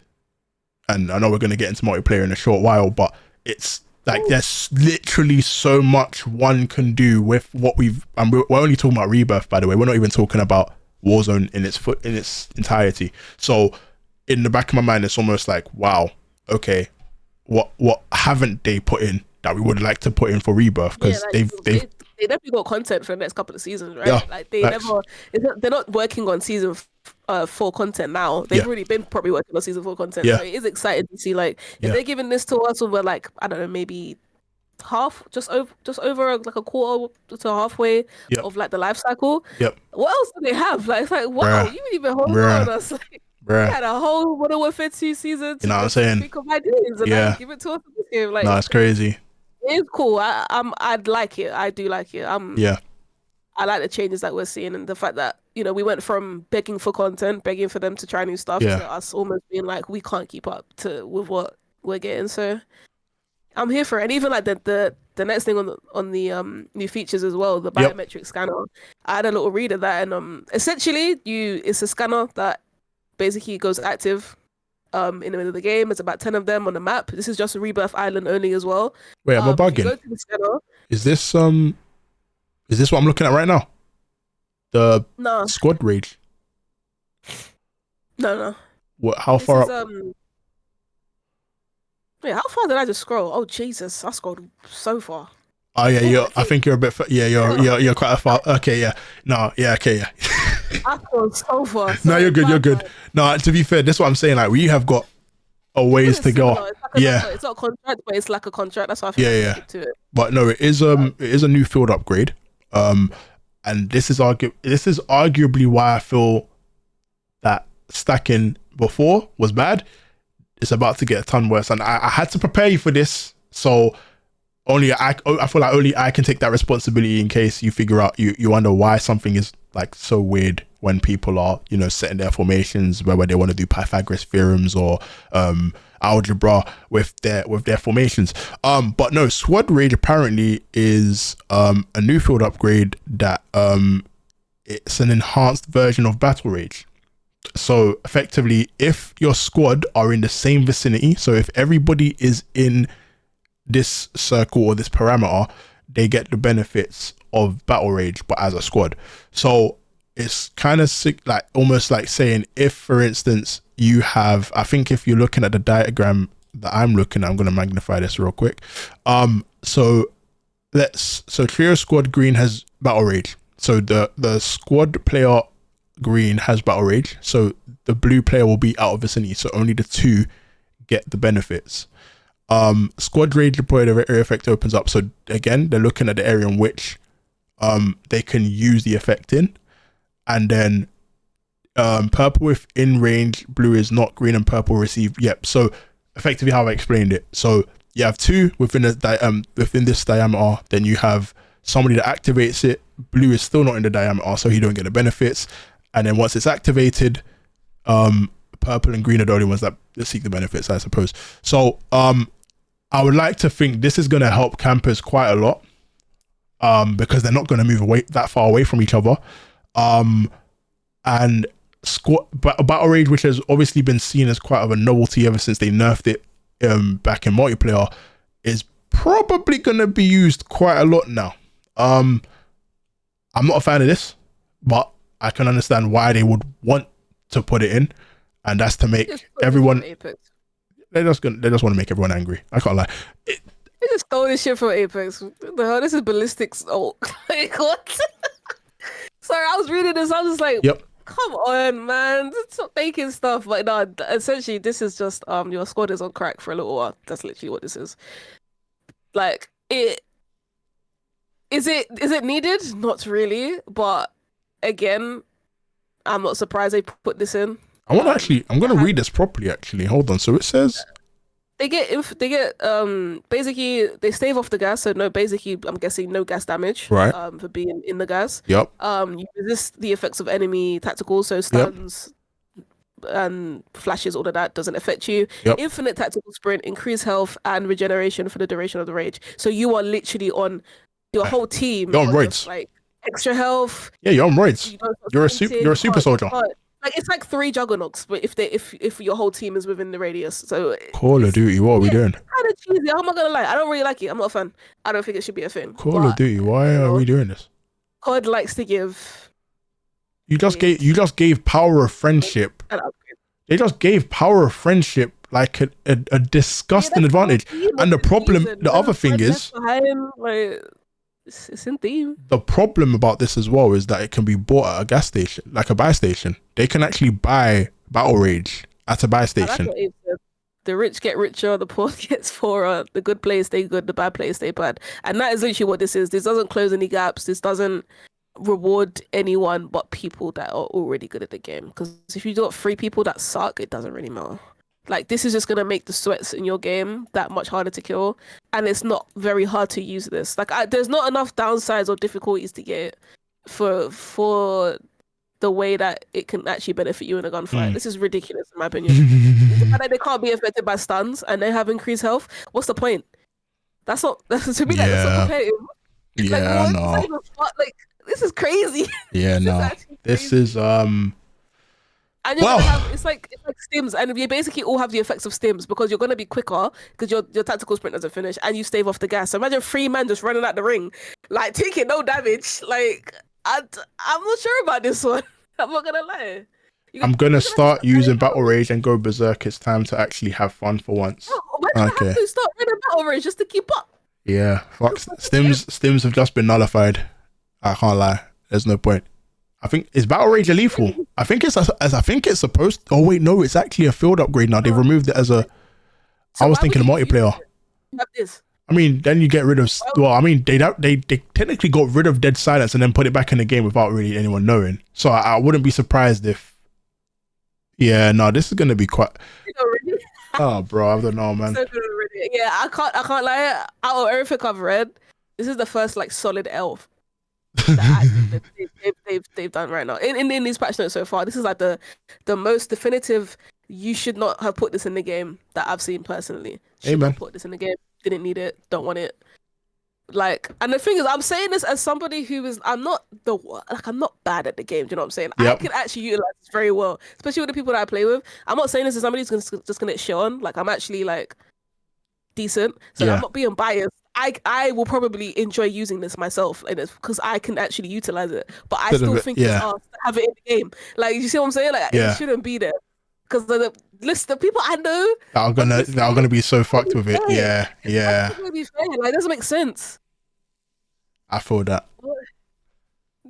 Ave Warren. I hear it still. Yeah, it's not good. It's not good. This should be like they should have put this on one of the random playlists. Or random, like loaded or Yeah, what I'm or saying? Like, lockdown quads, because it would yeah, make like, sense on a lockdown quads, considering like you're trying to protect an area. Yeah, nah, I don't know, man. That's like let's just put this into perspective, right?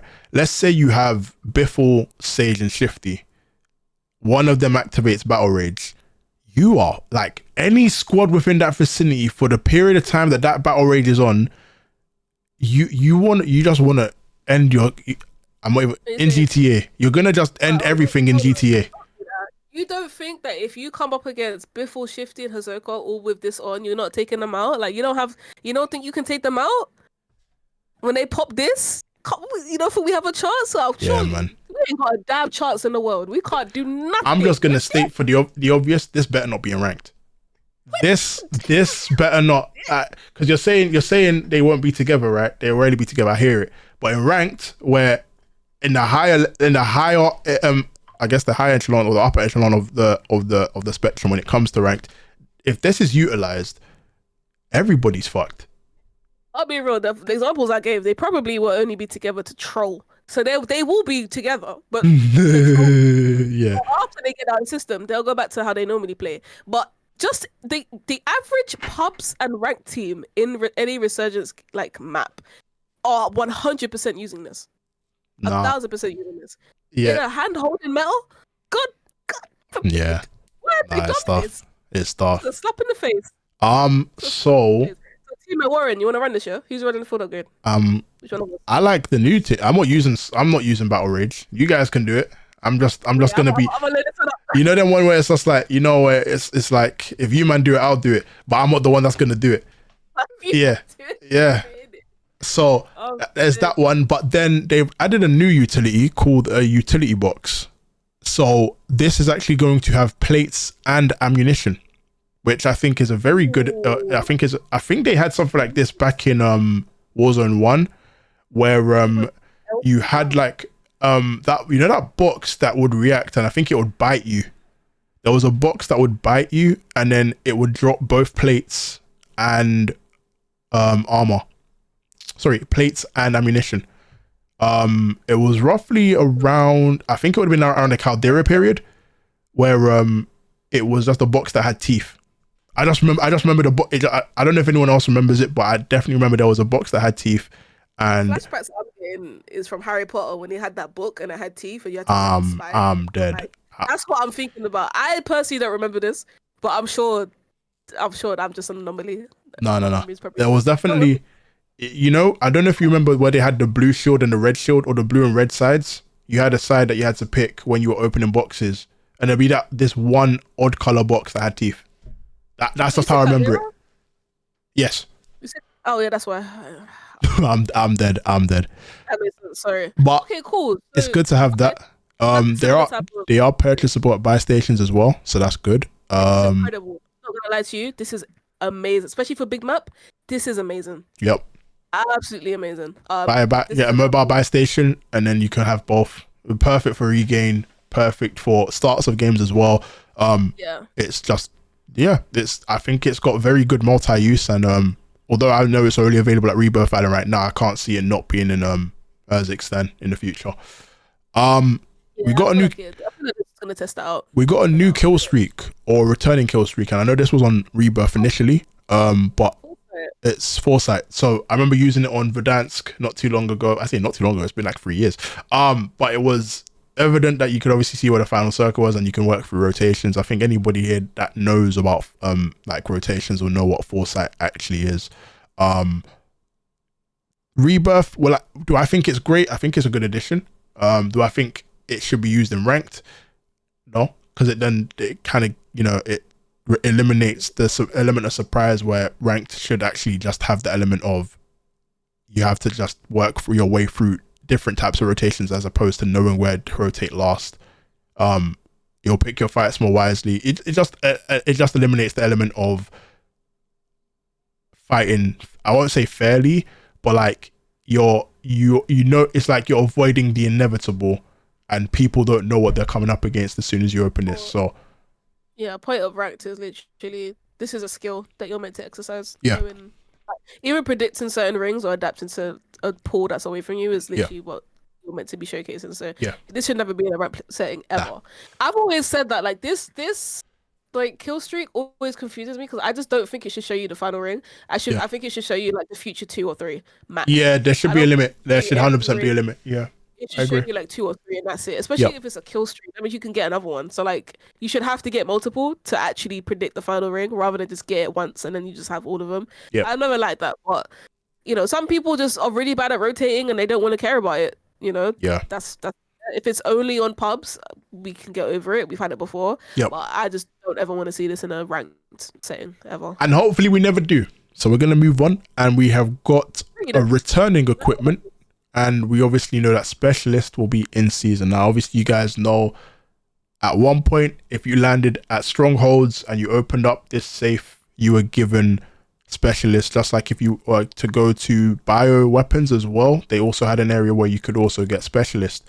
I like the fact it's returning. It's definitely a staple. I think it's definitely a staple when it comes to Rebirth Island. I think a lot of people are going to love the fact that it's in. I also wouldn't be surprised at some point if they ever bring back Resurgence Extreme. I think it was Rebirth Resurgence Extreme, where everybody had specialist ground and the loadouts dropped on landing. Those were moments you won't forget.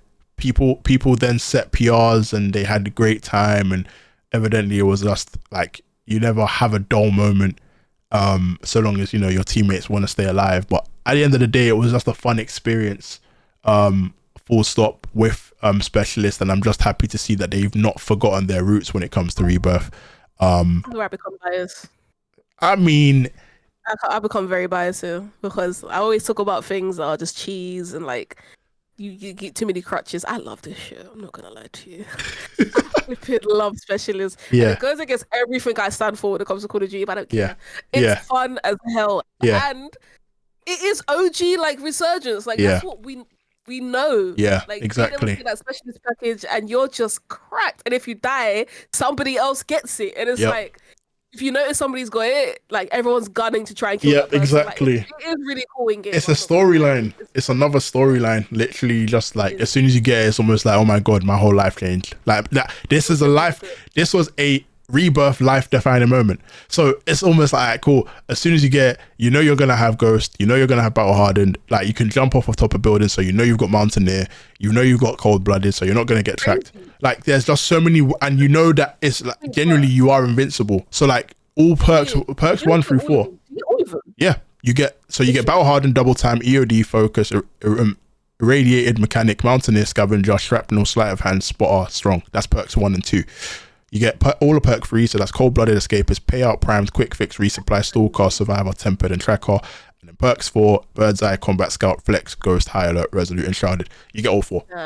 And I think the moment somebody gets this, it's almost like if you are in procs and you tell somebody, I got specialist, you are a dead man. If they know, if you've killed somebody and they've seen you've got specialist, be prepared for the 4 stack of your life, buddy. Like that. But I think that's the entry. Go ahead. I feel like if you have a specialist package, you should be shown on the map. But I feel like it shouldn't be constant. It's kind of like, I know what you mean. Like, you know how UAV is like a sweep? Yeah. I don't think it should be as quick as that though. I feel like it should be like once every like 20 seconds you get pinged on the map. Okay. For everyone. I mean, it'd be interesting to see how that would. I don't know if it's fine in game, because I'm just thinking of like how that can be abused now. Whereas before, I feel like there were so many other things, like really broken weapons, for example. Like if I have a PPSH, like the hit fire one with the fire rounds, like I don't care if someone's got a specialist package, I'm probably still killing you because that gun's just dumb. But now, guns aren't as strong as I feel like they used to be, and I don't know.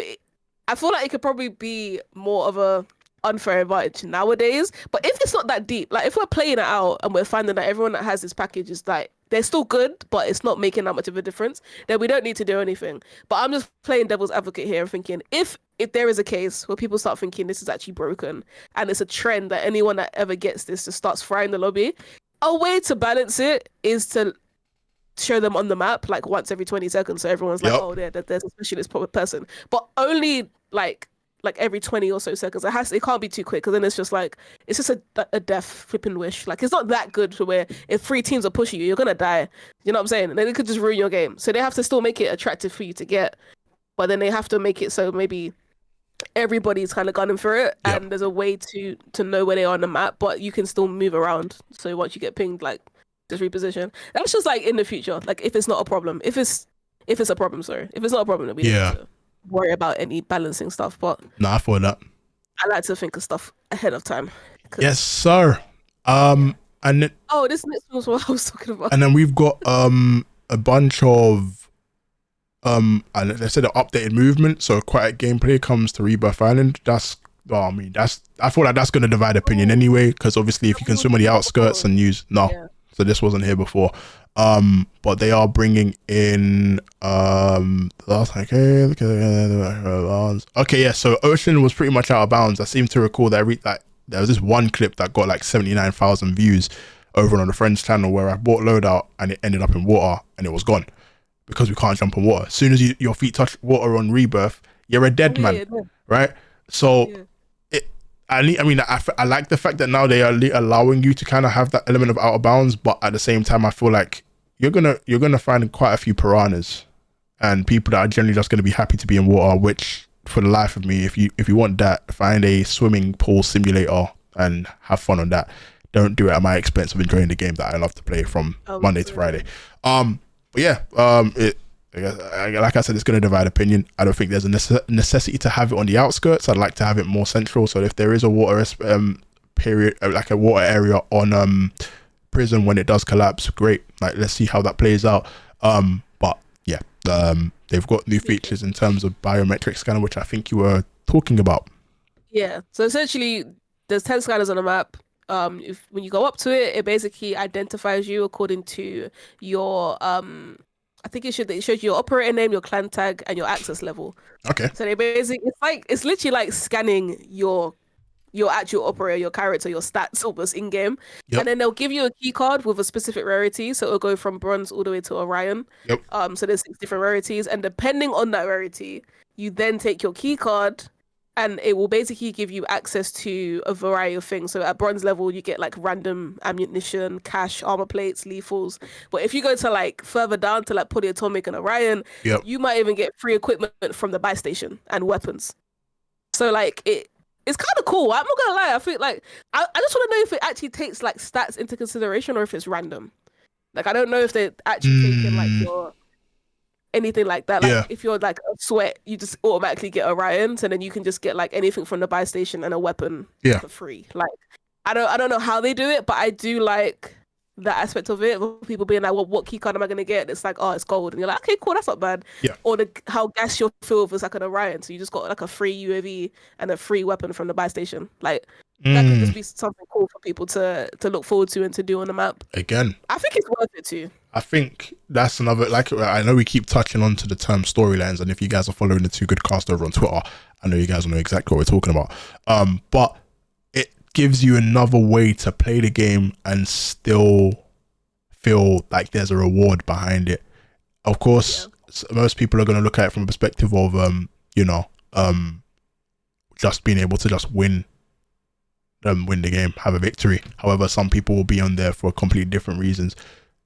Doing this might unlock a variant of a gun that people don't know the attachments to, and all of a sudden it's broken, it's metal. Others, like content creators, can then utilize this in a way in which, maybe quack. Damn, I've had a loss of thought. But you kind of get the idea, like it gives you a variety of different ways to play the game. Charlotte just came into the chat and she always quacks when she enters, so that's why he just quack. He's not crazy, no way. My fault. No, we gotta let YouTube know, man.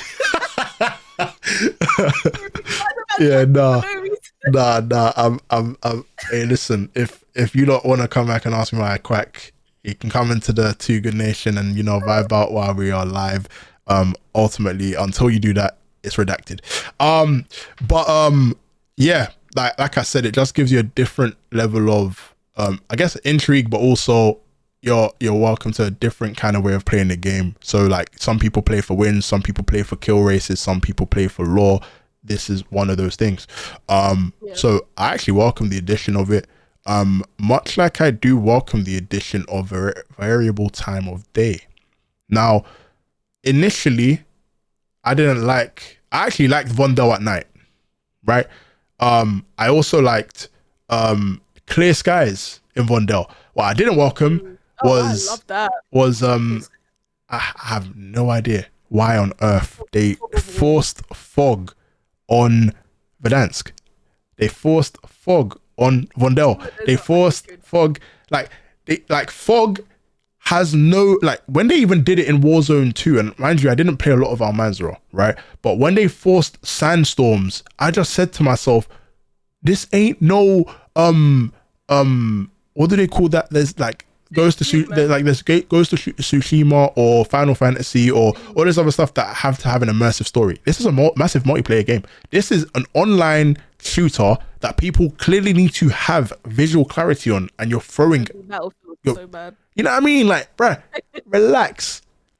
I don't. You know what? I think it's just anything that causes visual clutter is a very, very big risk, because they are consistently having to patch and fix things that cause bad visual clutter. Like, from when people complain about muzzle flash or all of these things and you have to kind of correct it, you know that people need to be able to see, like, your game has to be clear. I get the whole immersive thing. So, like, sandstorms and fog, I don't get.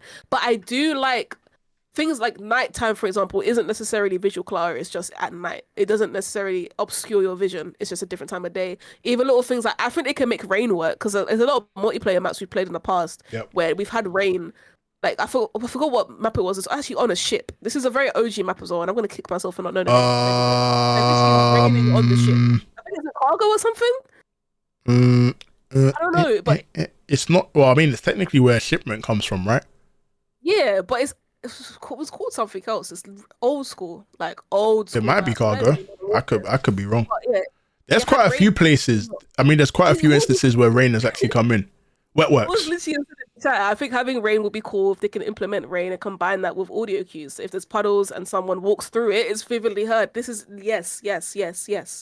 Wet works. Yes. Yeah, he just said wet works. It might actually been that. Yeah, COD 4. Yeah, I think it was that. I think there's also that element of, like, even if you played like because I remember there was a map on Call of Duty 4 where there were like estate buildings, like from like our sides from Southeast, if you wanna look at it from that perspective, and there were variants of that time where it could be wet weather, or there were trenches you could go to and it was wet weather. Like, those didn't have issues in terms of visual clarity, because you could clearly identify your opponents and you're able to still shoot straight, and it has no issue. Like, there's no issue. You get him? So if they can add that to the games of today, like, I remember when I wanted to have like a rainy Verdansk or Vondel sunshine and rainbows, but let's throw a little rain there. Like, I know they can do shipments and add snow to multiplayer, so I don't see why they couldn't. You know what I mean? Like, it'd be nice to try something different. Like that. But when you're adding fog and like, you're literally like, bro, I wear blue light glasses, right? Mind you, if you guys are looking for a discount, please make sure you use code TIMO over at Game Advantage. They will look after you. I promise you, these glasses produce such high levels of melatonin. We'll get into that a lot later, but please do have a look. But I wear blue light glasses. Yeah, I'm not trying to strain my eyes whilst using these and then taking them off and still not having an absolute difference from, being able to have that visual clarity that we require to play the game.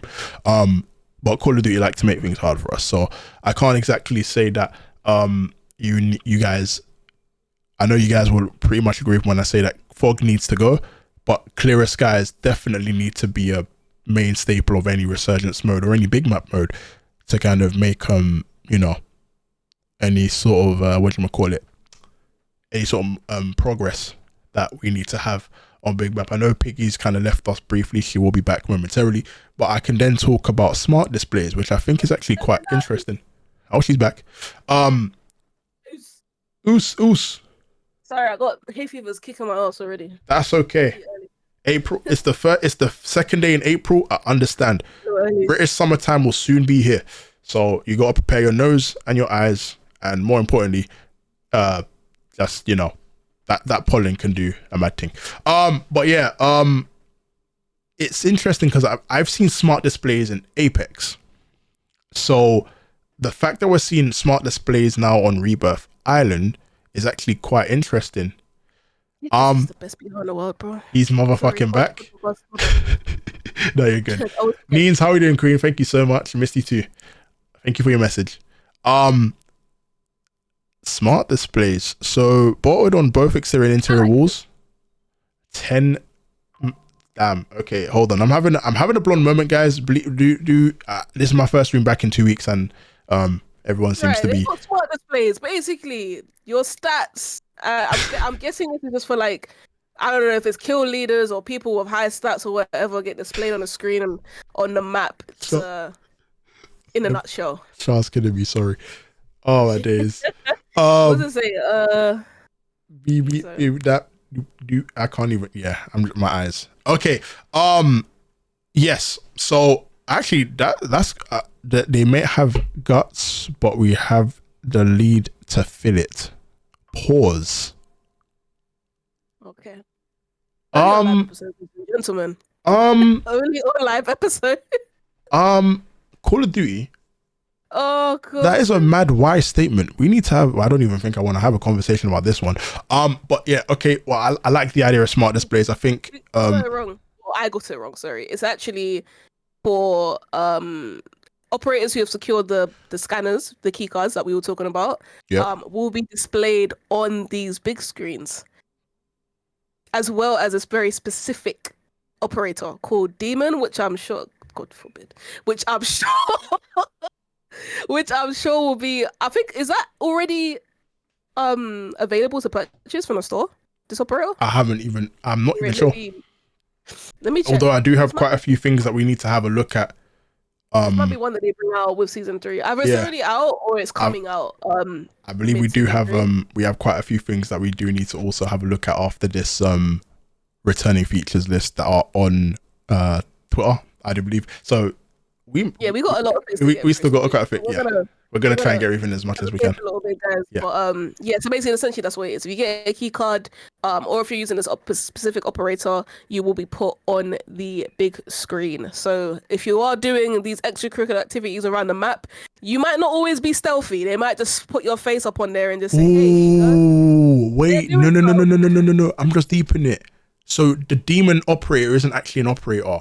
It's the first person to hit 10, 15, or 20 kills in a game. They get put on that board. Oh. They're identified as the demon. Oh, okay. No. That is cold. That is cold. So if you have a distinct skin, people are gonna not avoid you. Best believe if you're a slayer in the lobby. Duck skin. So I can be camouflaged. Yep, Shah. I need that to say Miss Shah somewhere with the duck skin, and then I just need. And then when people are like, they're scampering around trying to figure out who's getting the kills and stuff, you need to just be on that proximity, man, and go quack. You know what I'm saying? They need to know what time it is. You understand? But no, cool. Oh, that's gonna be a sick. Can you imagine that as a YouTube video? So like, imagine you got the most kills. I'm giving you lots of free content, right? Because I'm not doing it. Imagine you get the most kills. You find one of these screens. Make sure you get that picture or that screenshot. That's your thumbnail, bro. Put your actual how I want a game as the demon up or whatever in it. Like, that's content right there. That's easy content. Easy content. Nah, this is gonna be interesting. So they've got a new feature called Squad Assemble and Squad Play. It's available at launch. It's not in ranked, and it's only in Resurgence and Battle Royale. So it's not just in Rebirth. This will be in Wonder as well. Wow, who did Warren dirty with that pick? I'm supposed to do that. Damn. Well, it wasn't me. I'm not gonna say who it is, but do you know what? I think Warren played himself, so I'm gonna say it's Warren that did it.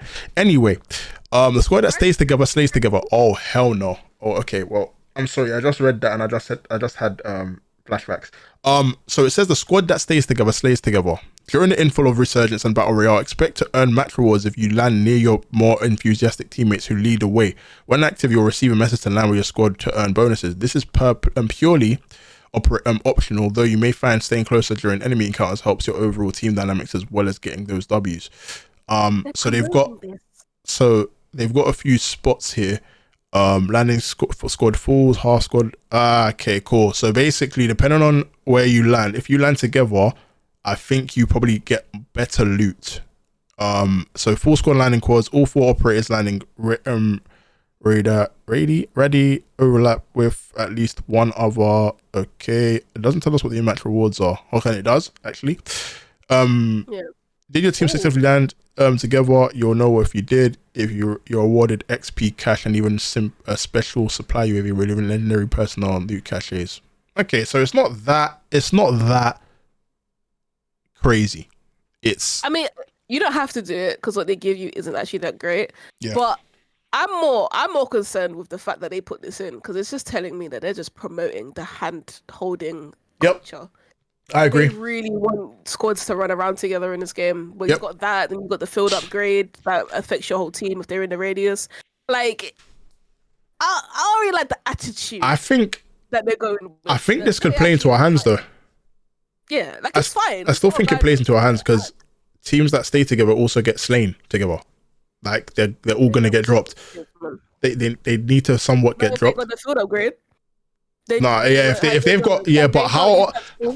But let's be real. How, like, unless a buy station is at these spots, which obviously we don't know just yet, then we're not gonna know how quickly somebody can now buy Battle Rage. And evidently, I still think they need to have good gun. They have to have good gunny because they're not doing more damage. They just have infinite attack sprint, and they're immune to smokes. One day we're gonna get a clip of Timo, and he's gonna get killed by a team of 4 who landed together and somehow had. And then you're gonna come back this. You're gonna come back to this. You're gonna come back to this podcast and remember what I said, okay? Hey man, he's right though. It probably won't happen that often. All of this depends on like the frequency in which it happens. Yep. And we won't know that until we start playing. So he's right. It could be so rare, it's not really an issue, and it could so happen where you just end up killing all of them anyway. But we'll see. And then we've got the returning feature of weapon trade stations, which I feel if you pick up a shit gun and you're able to trade it in and get a good gun, is still a great addition to this game. It might take a while, you know, you might be the last guy alive and you need a gun to compete. I mean, it's 50-50, but I still like the fact that it's still put in game.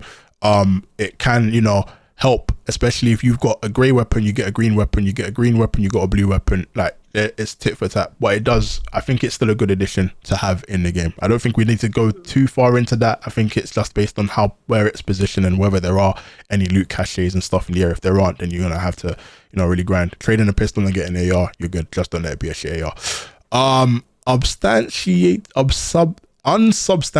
intel coming to Rebirth Island. It seems as if it seems the island contains a great many secrets, perhaps some completely undiscoverable. All of this is off the books, and some requiring multiple processes, a multitude of challenges not remaining untracked but not related to the custom weapons available. Additional, it seems, macros. Okay, so this is kind of more story lore. I'm not gonna say don't do it, but I'm not gonna say by all means you have to do this. It's just something, it's just stuff if you want to explore. But if you get bored one day and you're like, you know what, fuck it, let me go and let me do some intel. But fuck it, like that again, that's it's extra content, guys. It's not crazy, just a few more things to do in game if you get slightly bored. Same thing with the, you know, bunker entrances. You know, we do love a bunker or two, usually has decent loot in it. They've added a few more entrances in Urzikstan. So this is for big map. This is for It's for Urzikstan. Big map lovers out there who are holding on by a thread right which now. We also do need to talk about. Of content, you get a smidge of content in season 3. They didn't completely forget about you. They just forgot to give you the rest. Which is quite. I think obviously to kind of even set the tone, because I know I don't think we need to go into too much depth in regards to ranked play on Rebirth Island. We just know that the map's moving. It's just moving across to a different map.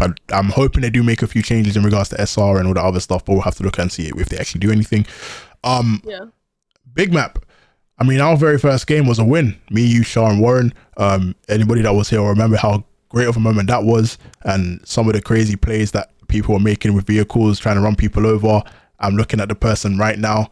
She probably knows that I'm talking about her, but it is what it is. Anyway, like, that is arguably as good as it's been with Big Map, because they haven't really done much. I wouldn't even say since launch, because although they've added a few things here and there, it's like that hasn't been the main focus of the developers. And I don't know if that's because they've needed more time to rework ranked for big map, or if that's generally just not been their like where their focus is for this year. I'd like to think the fact that they've now moved Rebirth into the ranked resurgence rotation means that they are prioritizing like returning players. They're looking to get more people to play the game, which I think marketing wise probably makes sense. I do believe that it's definitely a thing where I'm sorry, I do believe it's a thing where they're still trying to filter things through. So I feel like if they gave everything to us all at once, we'd complain in 3 months and be like, what's next? I do still think there is time for them to do something with big map. I don't think it's the end of the tunnel. I do still think that it'd be really interesting to have a 2 or 3 day event with World Series as opposed to the 1 day event that they had last year. So if it means that they're able to involve like a resurgence 1 day and then have a big map the other day to kind of have a 2 day event, bless you, on 3 different occasions, I'd be welcome to it. So as much as I feel like there's been a lack of content and a lack of interest in big map from the developer side, I think it still plays tremendously well, and it's a breath of fresh air that's not Rebirth and not ranked and not sweaty so much. Like if you're playing 2v2s, I get it, it's a bit different. If you're playing in terms of CMGs and looking to play a bit more competitive where there's money at stake, it's a bit of a different story. But if you're just playing regular pubs, it's a breath of fresh air, which I still implore people to still try, even though they're not doing anything at this moment in time. But don't lose hope. At the end of the day, there is still a lot of time to kind of get through everything. And yeah, man, like, I think we should enjoy things for what they are, how they are coming through, and take time to embrace the fact that they didn't do this last year. So it's the Rebirth season, it's resurgence season. It's gonna happen. You're not overshadowing resurgence. Huh? You don't want to now be overshadowed by resurgence. So yeah, exactly. Like it. I mean, hopefully season 4 is like a big map heavy, because I feel like after this they shouldn't have, apart from little tweaks, I don't expect to see a roadmap so heavily focused on resurgence. Nope. In next season, we've got enough here to. You can take out what you need to take out and keep what you need to keep. I feel like next season is going to be a big map overhaul. It is a long time to wait though, so I hope there's little things they put in, as maybe season 3 Reloaded might have more big map changes, but this is clearly just like primarily for resurgence, whether it's ranked or resurgence pubs. This is just, that's what it is. Like Warzone big map isn't really getting much love, and that it happens. We've got some more bunkers, and y'all have fun with that. No, exactly. Hopefully we get a ranked mode at some point for Urzikstan, but as it stands, I guess they just, like you said, they just really want people to come back who the last few people that maybe didn't return when did. This is kind of like a last ditch maybe effort for I need to be back now. You know what I mean? It's almost like saying don't join the bandwagon when it's too late. Join it whilst it's still hot, because there are a lot of other things to look forward to. Hopefully, obviously, I know that there's talk of Verdansk, and obviously we've confirmed that Verdansk could be the main map for Gulf War. So if you're going to be around for that, get yourselves ready now. This is kind of like your boot camp, But yeah, no. Go on. They've also followed suit with multiplayer ranked. There are rewards that you can unlock by ranking up, so you'll have different rewards for gold, platinum, diamond, and so on and so forth. Whether it's calling cards, emblems, skins, weapon camos, all that good stuff. You will be rewarded now when you rank up in Resurgence ranked. So that's what's up. some of these are kind of cool. I kind of like, got some of these camos. And these operator skins, especially for like Iridescent and Crimson, they're kind of cold. I'm not gonna lie. And calling cards. You got some nice emblems as well. Yeah, they look good. So eat, sleep, ranked, repeat. Yeah, safe. Do it, right? Like, as much as we like ranked just for what it is, this is actually the reason that people play ranked. They want to be able to show off what they've achieved. So this was needed, especially now that they're bringing it over to Rebirth. Yeah, you got to reward people for grinding it out and not grinding just normal resurgence. Yeah. They've done well. I think people will be happy with this. I mean, you've got 500 kills, 100 kills, 25 kills, finish first. So there's weapon charms, large decals, a blueprint, loading screens. Like, like I feel like when you look at it overall, and then obviously the end of season stuff, you want to come back to and be like, okay, this is what I reached this point. Let's try and push for that one next. Like even looking at the weapon camos, which obviously I know there was an April Fool's tweet that went out yesterday that I tried to get a few people to, you know, bite on. Was just like, look at these camos. Oh my god, like people are gonna retweet that thinking, oh my god, it's coming. But now seeing that on Resurgence now gives ranked players a different initiative to try and, you know, make their way to the top. Like that iridescent camo looks absolutely beautiful.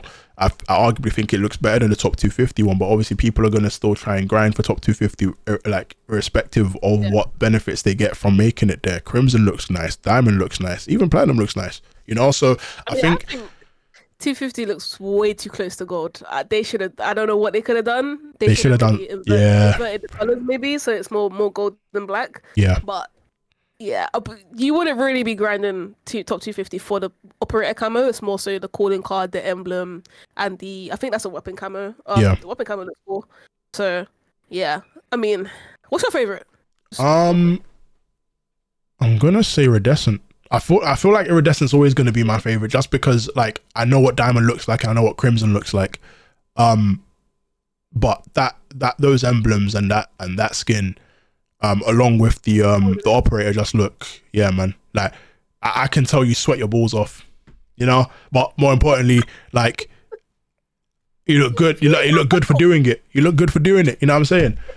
What happened to titties then? For the ladies. I mean, yeah. As well. That too. My fault.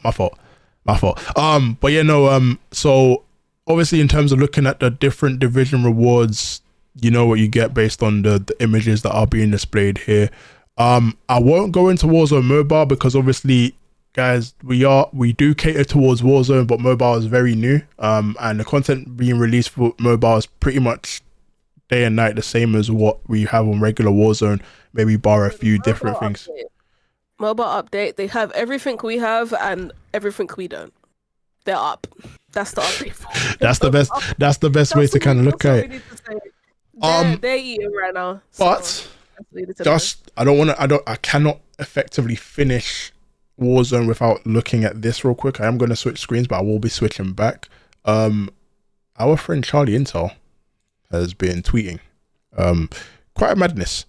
I just want to know where you would like me to start, because there are tier 100 skins, there is a battle pass trailer, there is new bundles. This podcast is about to be 6 hours. Oh yeah, no, this one is about to, I think we're going to be here for 3.5 hours.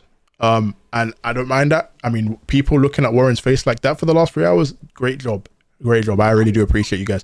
That right there in the top right is our engagement pool. That is what you're here for right now. All right.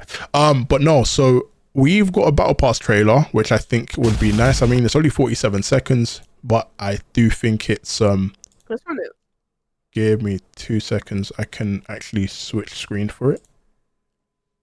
Right, so we have it here, and I'm gonna let this play. Ooh. So this is the black skull. What the hell is this skin? Oh my god. Oh, an actual wolf. And a dog. Oh, Snoop Dogg as an actual dog. Nah. I'm getting this black soul. I'm getting this black soul. What? They may have caught me with that, you know. I've never bought black soul. What? Even this one. I don't even this kind of looks like This looks like Spectre from bloody Black Ops. Oh my, nah. I'm sorry. What you gonna do is put dreads on it, and that's Predator. Really? Yeah, facts. I'm sorry, but Snoop Dogg I can't lie, just Snoop as a dog. Snoop Dogg as a dog. Because I saw a wolf and I thought, okay, you know what? Animals, you're getting somewhere. Both, right? You get both. Yeah. Yeah. I can't lie. This is a Black Soul might see £25 for me, bro. Look at that. Is it 25? Yeah. I think it's 25. It's 20. I think it's 25, or it's yes, 24.99, I believe. My finances. I'm not gonna lie, yeah. This skin right here is wow, right? The level of detail they would have had to have gone through, and then the fact that you've got like your gloves are illuminated whilst you're shooting, and even the weapon blueprints Like, It's reactive. it's a reactive skin, yeah. This is. And then you've I got like Snoop the fact Dogg. I like the fact that it's not like a real wolf, like in the sense of the Yeah. Trying to make the person a wolf is literally the skin. No, bro. This straight. This This is straight. cold. Snoop Dogg. Not Snoop Dogg. Snoop Dogg. Like, yo. Yeah, nah. They might have just sold us with this one still. I'm not gonna lie. I'll be the lead. Snoop Dogg. And it's the fact that he's like, I'll be the leader, dog. Like, wow. Like, bro, if they could just throw in fucking Crash Bandicoot as an operator, yeah, I think I'll be sold. Like, if they throw in it genuinely, if Black Cell is premium to the point where you get to have like different operators from like all over the gaff, it'd be nice. Personally, I can understand why somebody would want to pay $24.99 for that, exclusive to obviously like the other weapon camos and the other stuff. But like the COD points you get back, obviously, to kind of spend on other stuff, and then you have your battle pass plus whatever. Like, skins like this make it worthwhile. But if they don't make things like this repetitive, so if they don't follow suit with another season or something premium, then there's no point. But if this is a one-time thing, I'm just for the record, I am getting this. But yes, Another reason why I'm happy, yeah, because in the normal battle pass, you do get a Snoop Dogg skin. So I like that it's not, you get like just one variant of Snoop Dogg. You only get a Snoop Dogg skin if you get Black Cell. It's like you get a normal Snoop Dogg skin, but if you get the Black Cell, you get this upgraded version. Bro, like it kind of gives you incentive to either get both of them, or you can still get either or in it. Well, if you get the Black Cell, you get the normal one as well. Let's just be real, yeah. To get the normal battle pass too, which I like. They're showing love to everybody. Let's just be real, yeah. If you are, I mean, if you're too young, I understand. But if you're like one of us, you know what I'm saying? I won't call us old heads. I'll say experienced. To the same sense. Be careful. But like, y'all know that you lot have seen Snoop Dogg transform into a dog in a music video before. Now you actually have that shit from like night and day. You could literally choose one day to be like, okay, you know what, fuck it. And it looks good. Like, man's got the. Listen, man, I'm already buying this. Black Cell very. Giving me like cool Scooby Doo vibes. You know what I mean? Oh, bro. Like, Snoop Dogg. Like, oh yeah. So you got Snoop Dogg, and then you're good. Then we've got some season 3 tier 100 skins. This is the one that we're referring. So we have two. So I don't know if you can see this, but we've got one with red eyes. So this is like almost like crimson, and then one that's gold. What, both in the Black Cell? Yeah. No, this is tier. I think the Black Cell one is the gold one. The red one is the regular season. Yeah, because if you looked at Black Cell on the video trailer, you knew that there was one that was gold. That's like Snoop Dogg, right? But then you have the other one that's not so much thing. And I'd argue that the red one's better. If I died to this, I'm screaming. I'm not gonna lie. No, they did well. They did really well. And then you've got, okay, so yeah, you've got a few that are gold as well. So you've got a regular black operator, and then you've got a black and gold operator. Okay, I like the look of this. I do like the look of this. We have a few new bundles. So Killer Tracer Pack, Circus Freak, which I can't lie, if I die to this again, I am gonna scream. Then we've got Big Brain. Oh my god, what is this? Piggy, can you see this? Oh, she's disappeared for what sec? I think she's dealing with allergies. We've got that is a 6 skin. Yeah, I mean, if this comes with a nice like a large decal and it says Big Brain, I might actually buy it. In the Finding Nemo meets Pinky and the Brain skin is this. Hey, look at how many activated grenades he's got on his chest though. He's got a bit of Iron Man about him as well. I'm saying that there's aquatics. I actually like this. I'm not gonna lie. This is actually this is a Big Brain skin. They actually thoroughly thought this one through. Pardon was intended. Nah, facts. So you've got that, and then lastly we've got a Godosaurus. Okay, well we've got reptiles, and I don't know what the hell I'm looking at in terms of that tank. I don't know. That must be a baby. That has to be a baby.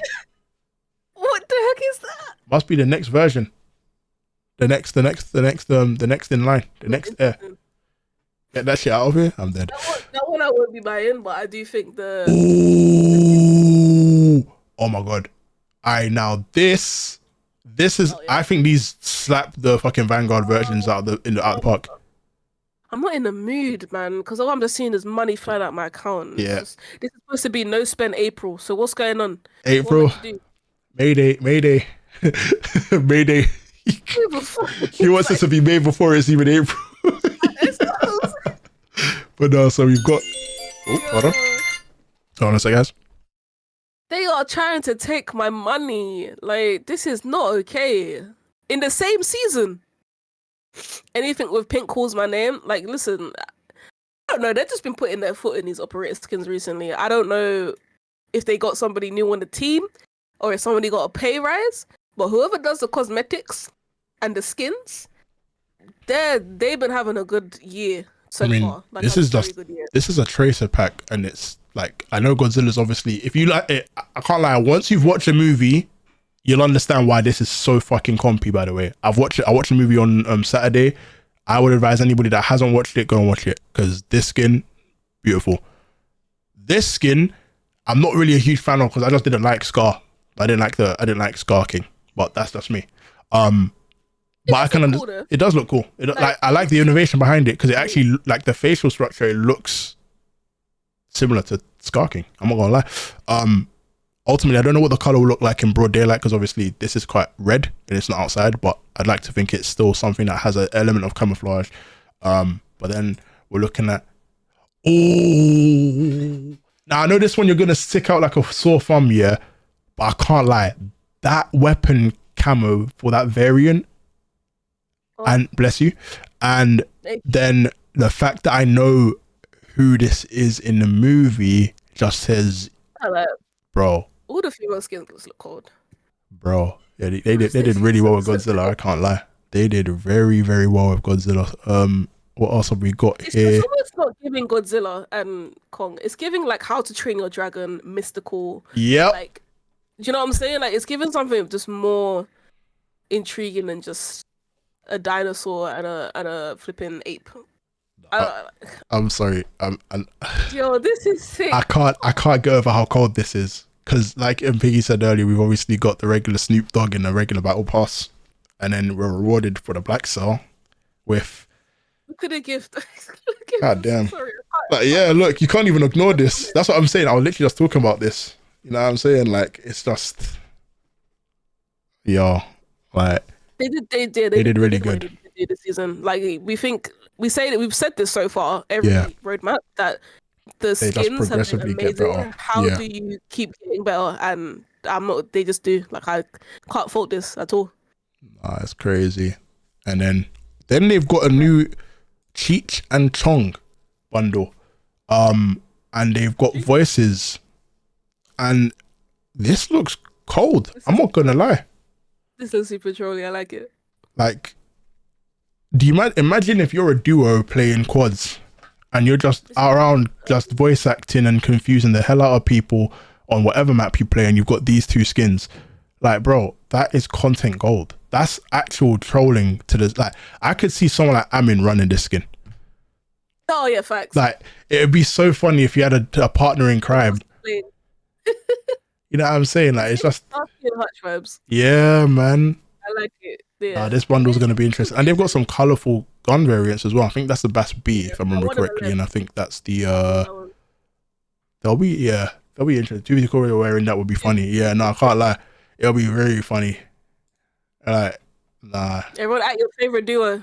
So you've got your Black Cell operator skin here. You've got your stasis and new operator, so you get 1100 Call of Duty points back.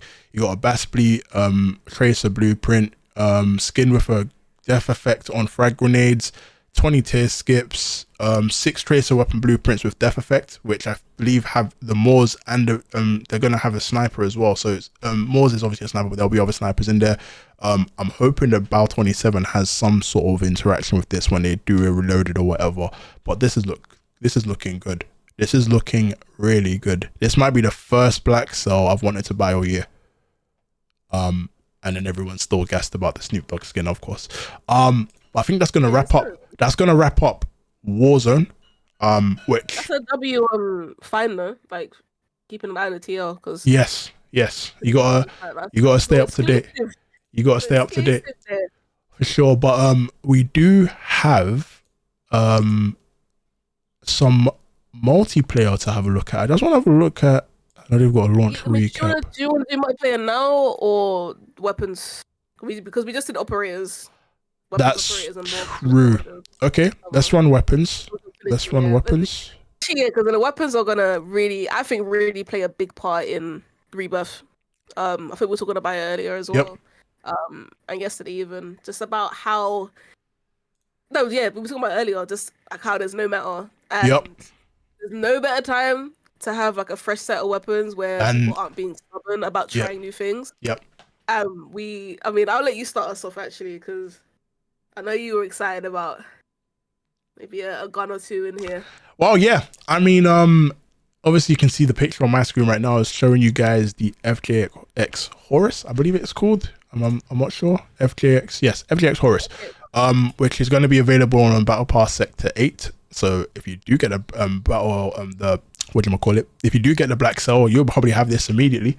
And it is a new SMG, which I feel at the moment it's a crowded area, but not a crowded area of absolute meta. Everything's kind of in like a really balanced state right now, and I'd be really surprised. Obviously, I know the HRM is obviously reigning supreme, but all the other guns below it are not like terrible.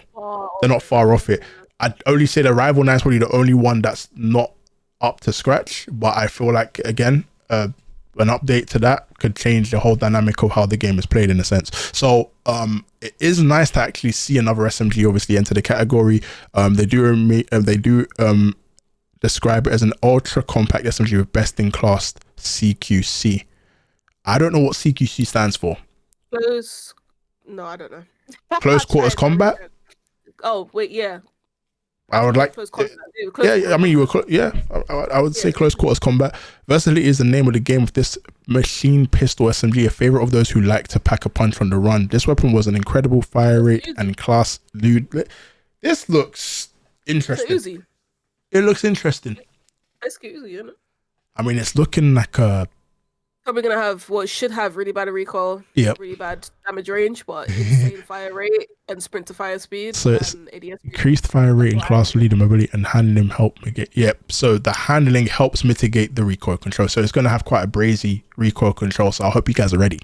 And then we've got the more sniper. Now, obviously, I know you guys. I've spoken about this in previous podcasts of what guns we'd like to see return. From previous eras of Call of Duty. This is an advanced warfare royalty here. It's a sniper that I know a lot of people shared a lot of clips. If you have a look at YouTube gameplays or like sniping compilations of yesteryear, you'll find how broken this gun really was. But no, it is a single load railgun, delivers a high damage payload with excellent velocity and penetration. Pause. The gun is going to do exactly what you need it to do. I'm pretty sure this is going to be a one shot headshot sniper. It wouldn't surprise me if they make it so broken that it's not admissible. They're probably not going to use the Imperium or the SPX from Modern Warfare 2. We're just going to move straight onto MW3 snipers playing with the Cat AMR, the XRK Stalker, and now the Moors. Advanced form of sniper warfare, the military operated rail sniper more is a one-shot beast offering high damage with exceptional handling. Distance is an afterthought with this long-range accurate sniper So I don't want to read the whole description because it's word for word, but yeah, no, this is looking like a really good sniper. I'm happy to see that they're bringing in guns from previous eras, and it kind of gives me hope that maybe one day, just one day, they might bring the AMAX back. Just one day, maybe, it might be another code, but I'm just hoping we'll see it at some point, and I do know that from the previous, I think from the battle pass, like the roadmap, the BAL 27, the BAL 27 that we've been speaking about for a number of times in the previous podcast is finally going to be arriving as a new AR in season. So guys, we are not going to be slept on with ARs. Yep, an AR is coming, and I'm just letting you know now. That gun is going to be meta when it drops in. It's not going to be like no Attack Evolver where people are trying to experiment with it, or the BP50 where it was broken off rip. you'll instantly feel that gun and its brilliance as soon as it drops. So you heard it here first on the Too Good cast. DK, how we doing, brother? Like, it's not even on launch, so I imagine they don't really have time for it to not be competitive when they launch it, because we have to wait. Yeah. So anyone you have to kind of wait for until you hit like that mid-season period it has to be good off drop, really and truly. So I'm excited. We've been begging for more ARs to be Literally, since like the second podcast. Yeah, we've been buff. No. Like, either do that or just bring up the other ARs, and they've brought up the Holger 56. They've brought up quite a few the SVA. Like, they've done a few nerfs to some, but I think they've done more progress than damage to the AR category since we've obviously had that conversation. So bring back the ABR. Yeah, man, bring it back. You heard DK, bring that shit back. Guys, I'm gonna be 2 seconds. I just need to quickly do something. But I'll leave you here with Piggy, who will pretty much explain what the Gladiator Melee is. Boy, you said explain. I have no idea what this is. Bro, I don't know if this is a scythe. I don't know. I mean, it doesn't even have the graphic up right now. But essentially, it is just another melee weapon that we're getting. I mean, I feel like we get one every season, which are always fun. I think the latest one was I got killed by a chainsaw the other day. So, I mean, they're staying pretty innovative with it. But yeah, that's just the latest. So we get 3 new weapons: the FJX Horus, the Morse Sniper, Bow 27 AR, and the Gladiator melee weapon. So if you're one of those people that like to run around and be a flipping menace, then that's a bit of you. That is a bit of you. I'm more of a Tomford girl, but yeah, you lot should have quite a bit of fun with that. I don't know. I don't want to ask, are there any other guns that people want to see like back in COD? Because Advanced Warfare was not the game I anticipated them going to for bringing back weapons. I mean, I know it was somewhat enjoyable. Like, some people liked the movement, but it never really struck me as like the game that people were like begging for weapons to come back. I was a little bit shocked, but the bow and the more sniper, I can't lie, it's not a bad chase. Car 98, you see, I feel like the whole community wants that back. Like, we used to do a petition or something. Like, I would pretty much do almost anything for that gun. No, like, there's no other marksman weapon. I mean, some people were saying, what was the other marksman rifle from 2019? It wasn't a car. It was very, very similar. I think Shah used to talk about it as well. Somebody wanted that too, but I'm always been a Car 98 babe. M4. Do you feel like we need an M4? I feel like we have it every single COD. MK2, that's a shout. That is definitely a shout. We're not seeing the Car 98 for a while. See, now we got Wars in here talking that bad judge. Like, why you got to do that? We need hope. I don't know if we're gonna have to wait that long for it, you know. Maybe. Like, I feel like if it's not here by next season, I don't think we're getting a Car 98. Probably this game, period. I feel like we're gonna have to wait to the next one. That's a one or two weapon. You know what? Let me Google. MP, want an MP40 back? See, I'm thinking more like even older school than that. I'm thinking like a BO4 or even like a BO3 Infinite Warfare, like like not even MW2, just like something older, even Ghosts. I just didn't see Advanced Warfare being the game people are just getting excited about guns coming back for. Like, I'm actually happy, but I didn't expect it. Do you know what I'm saying? I didn't think that was as much of a standout game for guns. But particularly my favorite out of these 3, because the melee weapon I don't really class it as anything. It's just like fun to have. I'm probably most excited for the sniper, because I've been really enjoying sniping lately, and I think bringing in a new sniper just kind of it fills any gaps that the cat and the other ones aren't really filling. It's not a modern weapon. What year is the goal for a set? Isn't it for the end of this year? MP40 from Modern Warfare. Now Abe is talking. Old school MP40. Because when you said it, I was thinking like 2019 when they brought it back. Old school MP40 could definitely run. M16 will be back. I would like to see an M16 that's actually like good and not broken. I feel like it's either or. Now the M16 is either trash or it's broken, and then they just nerf it and it's trash again. Like, I want one that's actually viable. So that's a shout. That is definitely a shout. STG 44. I don't know if a lot of people would agree with that, but I'm on that wave. See, I like the way Abe thinks. He's got the picks that many people won't choose. I do like the STG, but I don't think enough people would like it to bring it back. That's a 1990s. The PPSH. That's a controversial one, guys. I think we still have PTSD. Like that. That was a gun that I think has traumatized so many people that it doesn't matter how loved it is. I think people just don't want to see that. But I don't know. I think it will be decent. I mean, out of the three that you see here, what gun are you guys gonna probably jump into Rebirth in first? Like, are you gonna try the SMG or machine pistol? Are you gonna try to snipe or you can try to bow? Like, mine's definitely that Morse. Like, I'll probably do like a Morse bow.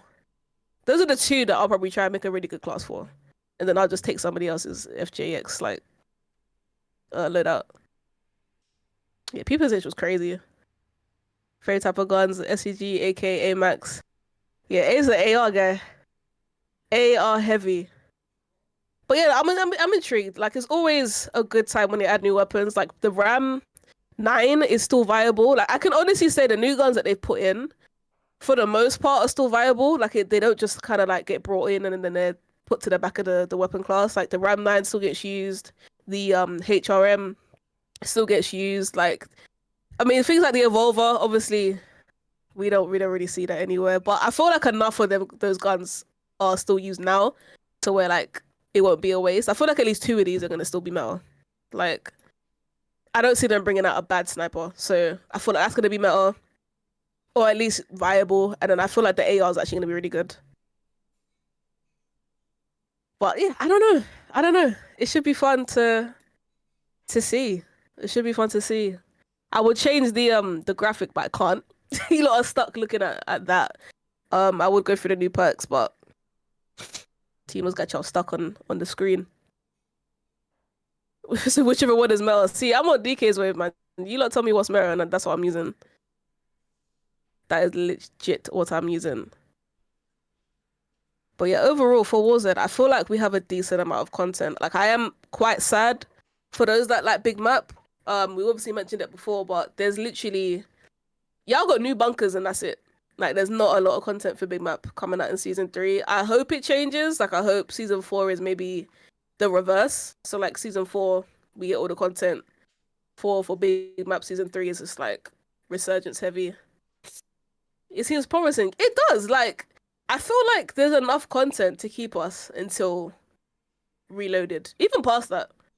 I feel like some seasons were like, okay, cool. We're kind of waiting for the Reloaded part of this season because we're kind of already like played everything, tried it out, gotten a bit bored. But I feel like people are gonna really like this one.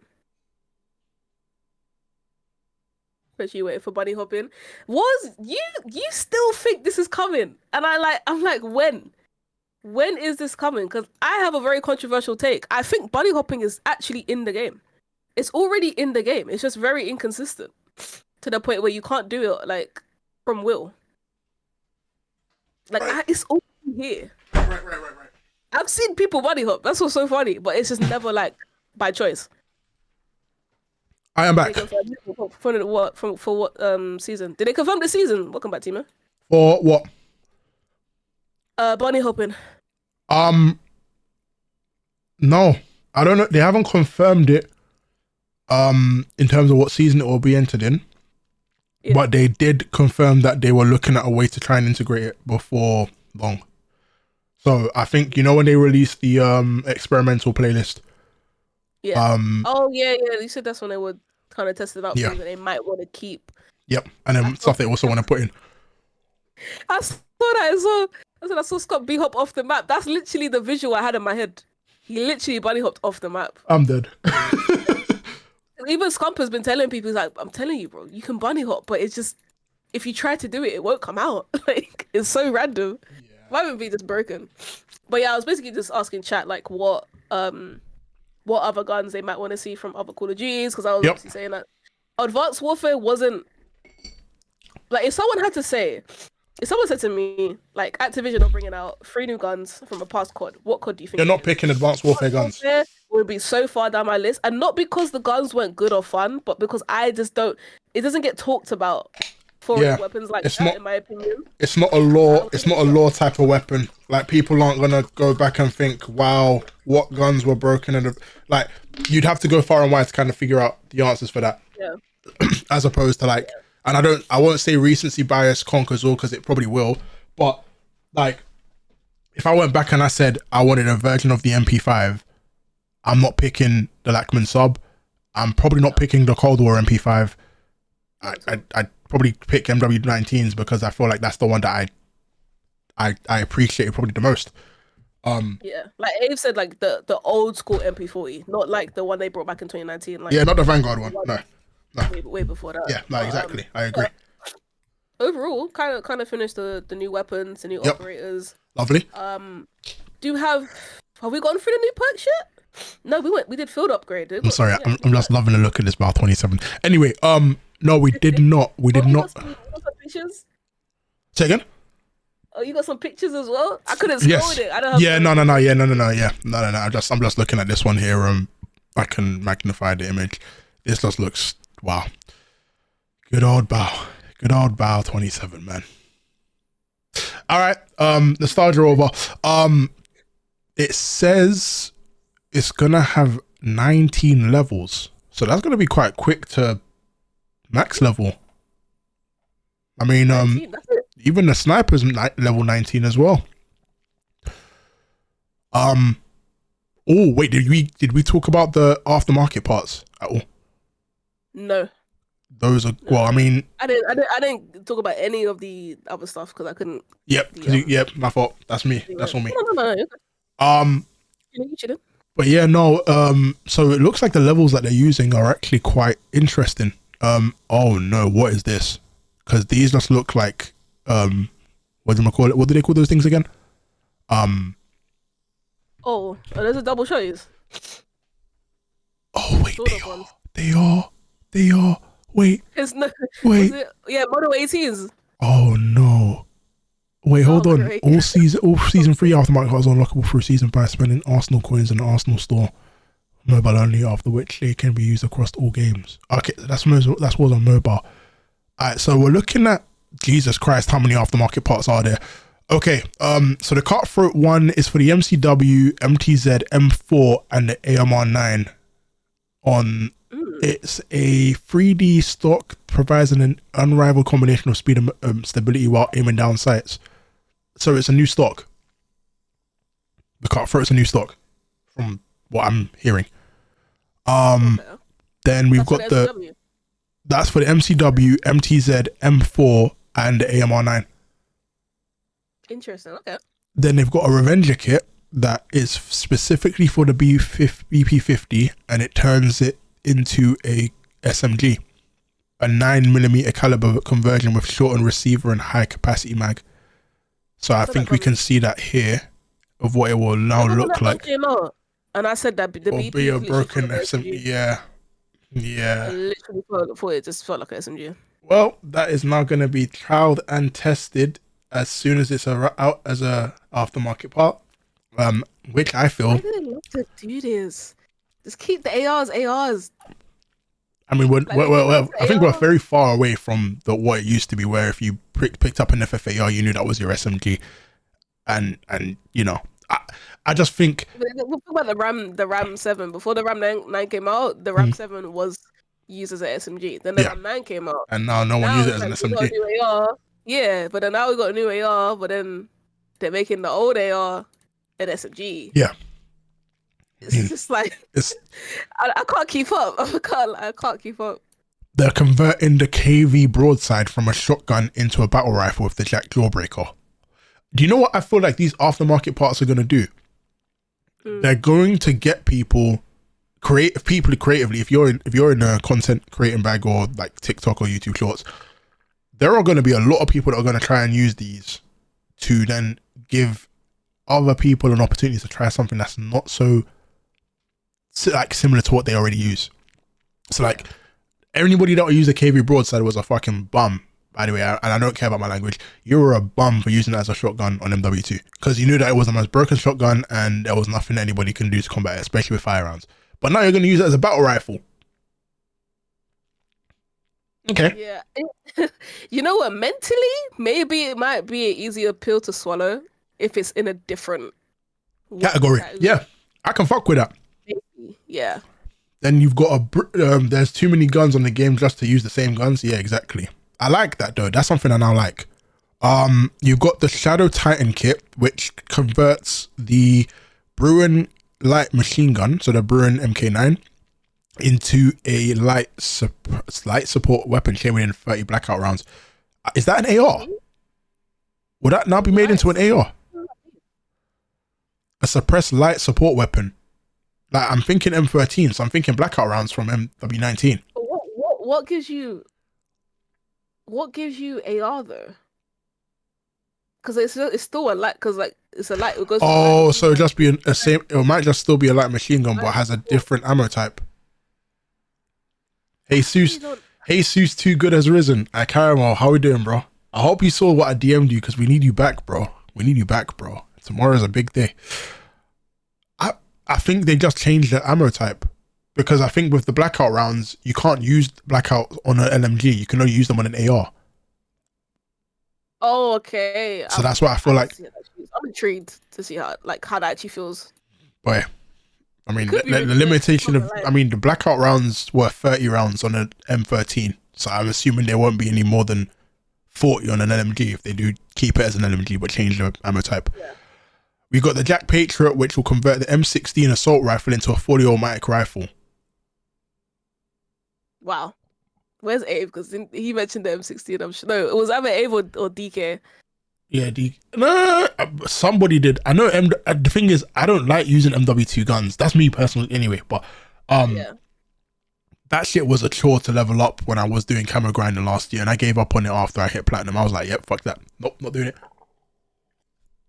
Fully automatic rifle, heavy ported barrel built for recoil control. So it's an AR. Okay. Just. Do you know what? Okay, to be fair though, because it is an aftermarket part on an older gun, I'm not that against it, because it's, to me, that's basically a brand new gun. But if it was just an MW2 gun and I'm like, if I'm trying to fucking the TRGs, for instance, like, it's a newer gun. Yeah, so, we did. So, but I just feel like until all your other weapons that you currently have are balanced, there's no point going back. Shouldn't be turning another gun into something else of its weapon type. Like, we have other weapons in the AR class that need help. Like, it needs something that people like to use. Them making it the M16 an AR is just kind of like not a slap in the face, but it's like, I don't want to use the M16 as an AR. Like, I don't wanna. Yeah, like, if it's good, hopefully it's good. But I think it's what DK was saying. It was like, there's too many guns in the game to like have to change the specific gun into a different weapon class. Like, if you're struggling for numbers, then fair enough. If you don't have enough ARs, then you might have to turn something else into an AR. We have so many. We don't need these variants on other. We don't need it. Like, so what? We're gonna get a new flipping burst. This is actually going to be interesting as well, because they haven't stopped there. They've made the Lockwood M Mark II from last year into a shotgun with akimbos. That's what we were looking at just now. Great stuff. Before I start losing brain cells and hair, I think I want to move on. More. Yep, there is more. The AMR9 into an extremely lethal and accurate 5-round burst carbine chambered in 5.56. So they're making it a 5-round burst AR. This is interesting. As I appreciate for the resub at 6 months, Brody. Thank you so much. And then they've actually got one for the sniper that's just been released. So this hyper advanced rifle, hyper advanced barrel is more than simply a barrel. Holding the trigger charges the rifle and releases fire as single.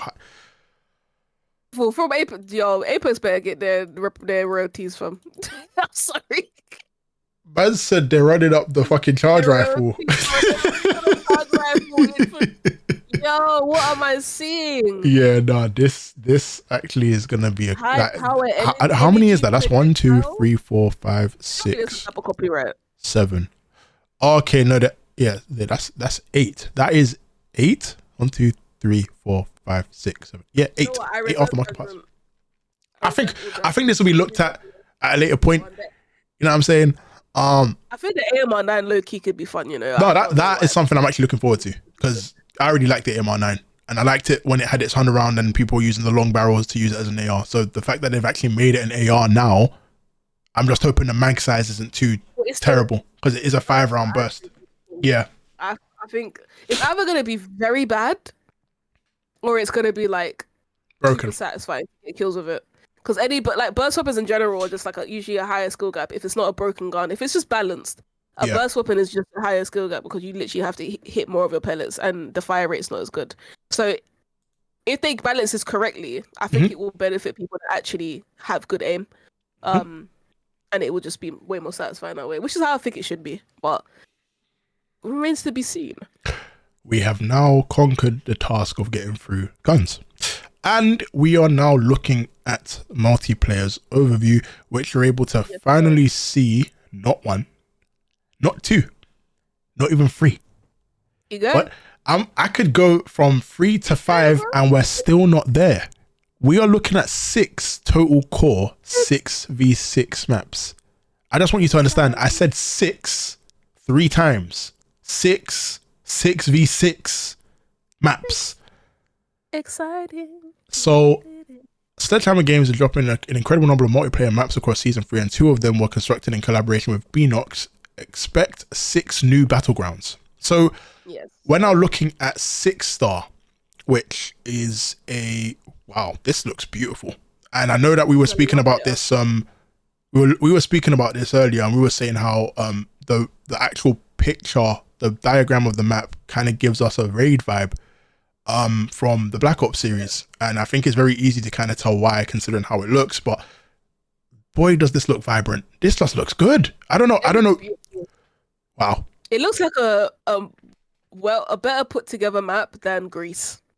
Because Greece also looked really nice, but that map that map is like it looks like a nicer Greece. But yeah, the thing is, it does look like Raid in its, like I said, in its looks. But I was actually watching Breaking Point, and I think Trade Zero made a good point. He was like, at the end of the day, if they wanted to bring back Raid, they would have, because this is a game where they literally have just brought back old maps. Yep. They're not afraid to bring back a well-loved map. So he seems to think that it might look like it, and it probably does have similarities. It's probably still going to play very differently and still well.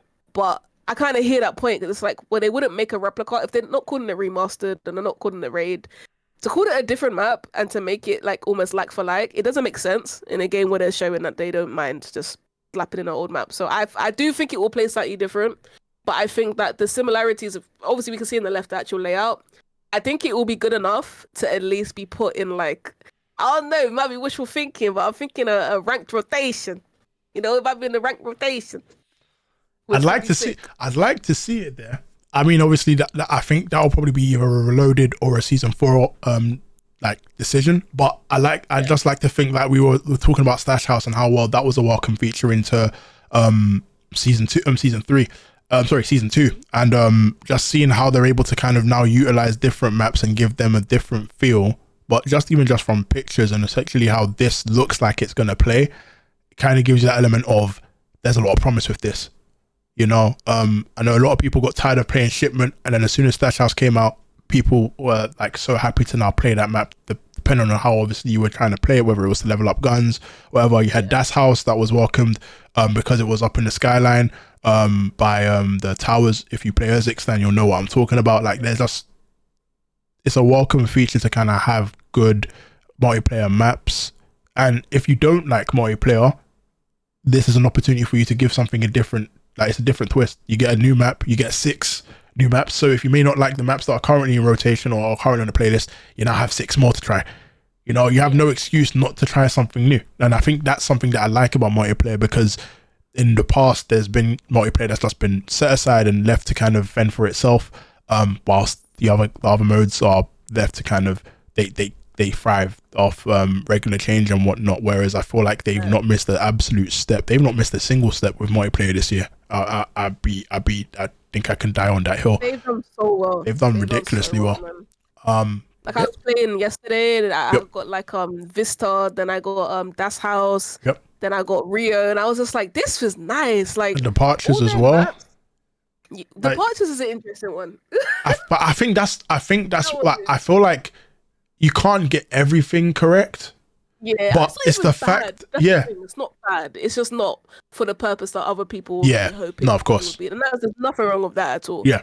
But I've just never seen this type of like we've just been talking about the changes with Activision overall. And Yeah. I've never seen this type of like attention to detail when it comes to testing maps. Like the fact that Vista and Departure was put into rank play for like 5 days, but maybe even more, like over a week, for people to try it and then removed, and now Vista is officially a CDL map.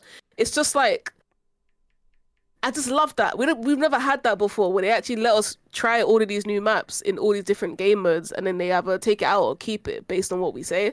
Like multiplayer's never had that like type of involvement with the devs. Like anyone that enjoys multiplayer, we've never had that kind of voice.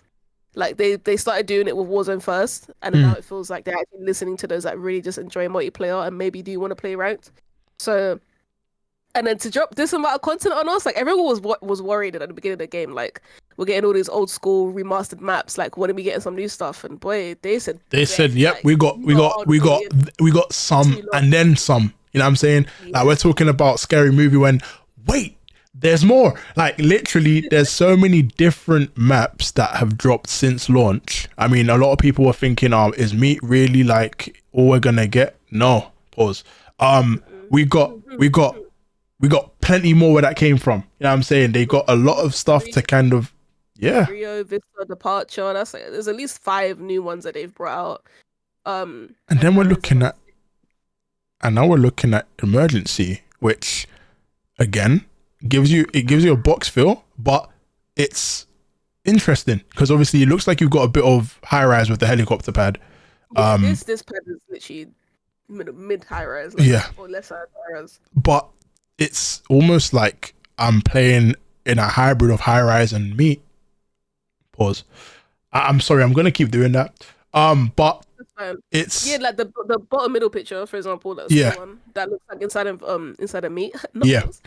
And the right side, I don't know if anyone remembers Hotel from MW2. I do. But there was a desk that you basically there was a hard point like opposite it. And I know what you're talking about.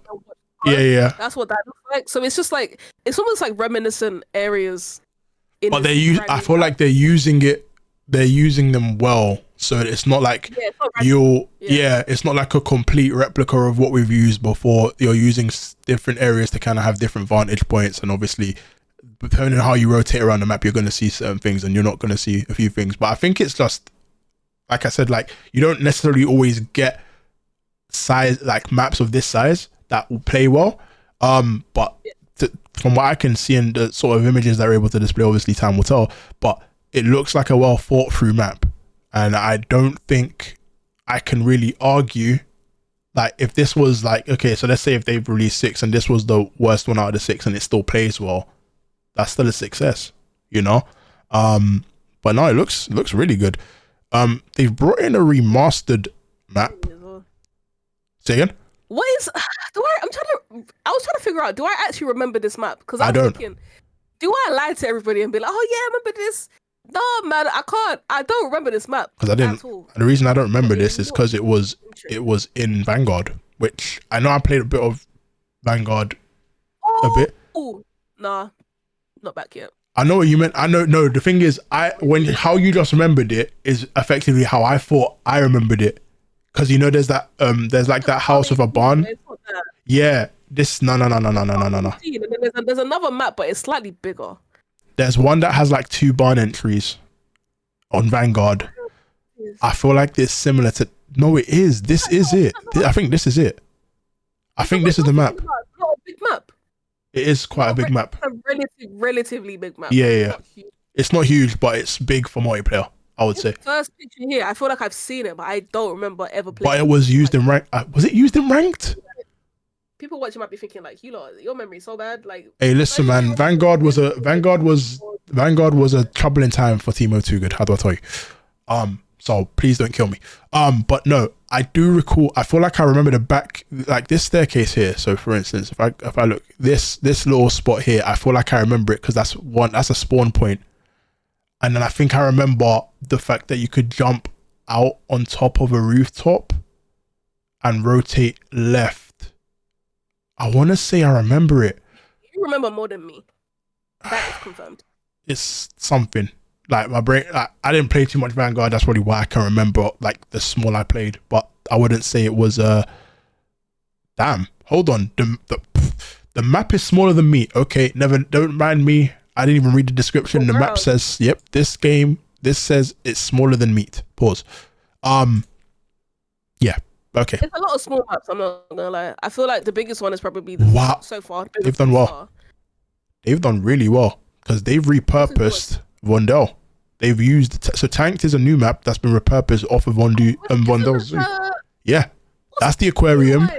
This is Vondel Zoo. It's got like the yellow zoo thing. Yeah. It's got like the yellow buildings outside, and and it has come into here. Pause, I guess, and then I'm dead. It's just blue. There's like 3 floors and then a roof. Yeah, or 2 floors on a roof, and yeah, you got. That's kind of cool. I like that's that. clever. I like that because then it gives. So now you can actually utilize the map, and obviously I don't know if they'll allow you to play on rooftops, but I feel like the fact that you can actually play on ground kind of gives you a feel, and it can also prepare you for playing in Vondel on rotation. I like that. It's not every day take the multiplayer maps and put it into Warzone. Sometimes take the Warzone POI and put it into multiplayer. And then, oh wow, they've done one for Rebirth as well. So they've taken security out of Rebirth and Stronghold out of Rebirth and made it a 6v6. That's dope. I do and I don't like this. So I like the fact that they're repurposing maps, but I feel like they're only doing that so people play ranked. On what? On Rebirth. Because like most people that.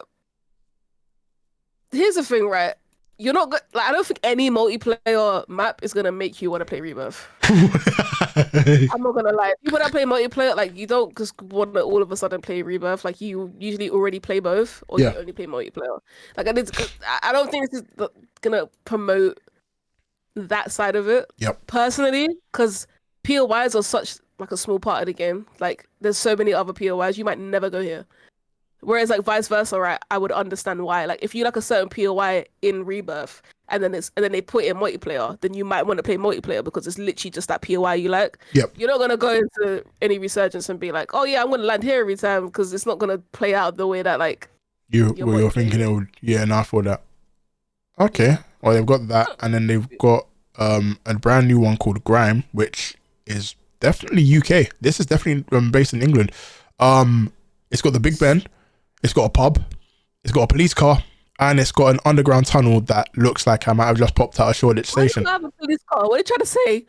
It's definitely Wait. Be a bus, damn it.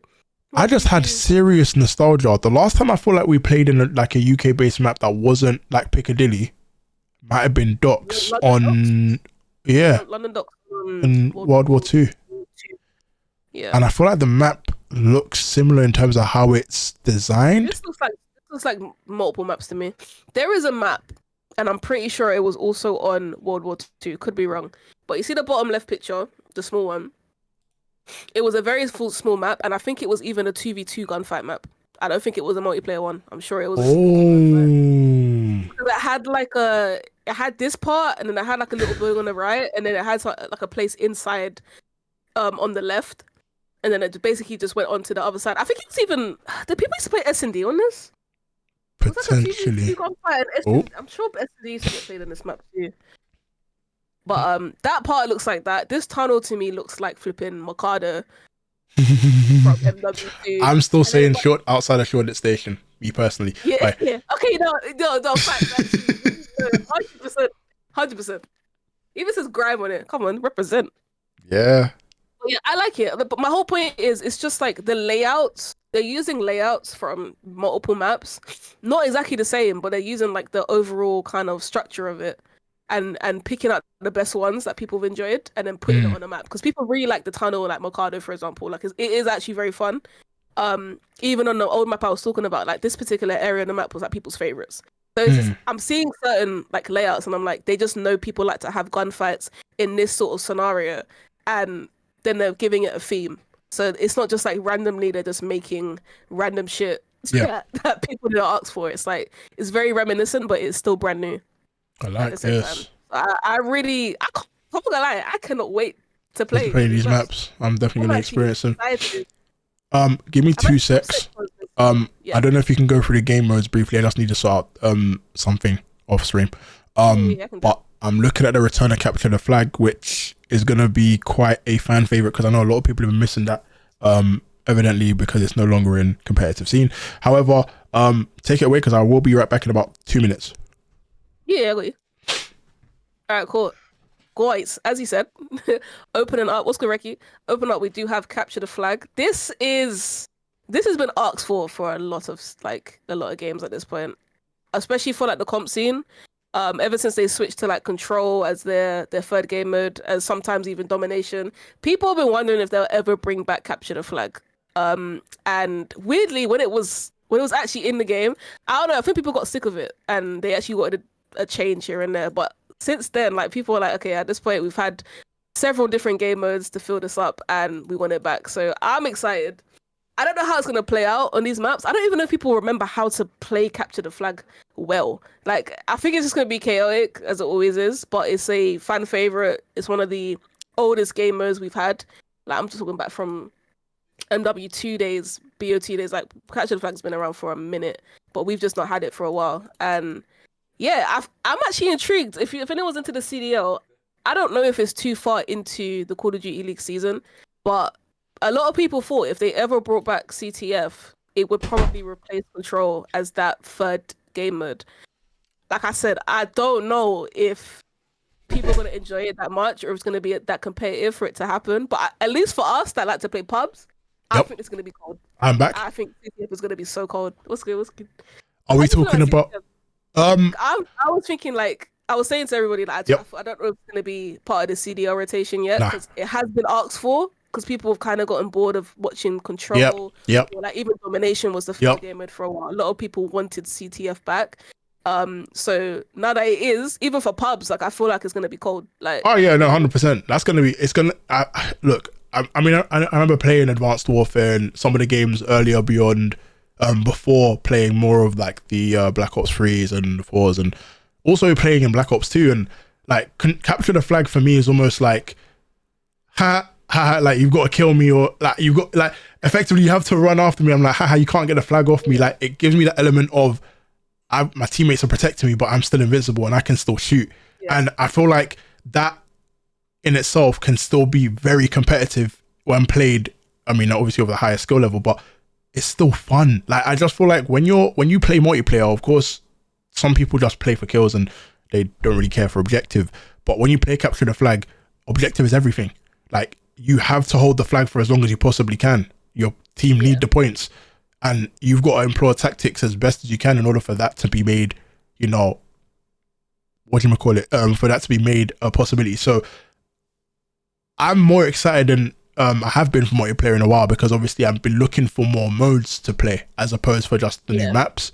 And capture the flag gives me that feel of like, like we're actually back. Like they're trying a few different things now, and it's not so much just them listening to us in terms of playing in new environments. But like what would you say your go-to like game modes for multiplayer are? Like that you would have, like if you had to tick playlists, or if you had to tick game modes and make sure they're on rotation, what would be your current one? I mean, that's tough because obviously, like when I first started, I played Team Deathmatch until it became obsolete, and then I would play Domination. Oh, hold on, someone's just rang my doorbell. Give me 2 seconds. Bless you. 3 times. Oh, Timo's up every 3 minutes. I'm sneezing throughout the entire pod, guys. This FIFA season is really attacking me. Just know I'm going for a lot right now to get through this. I literally cannot stop sneezing.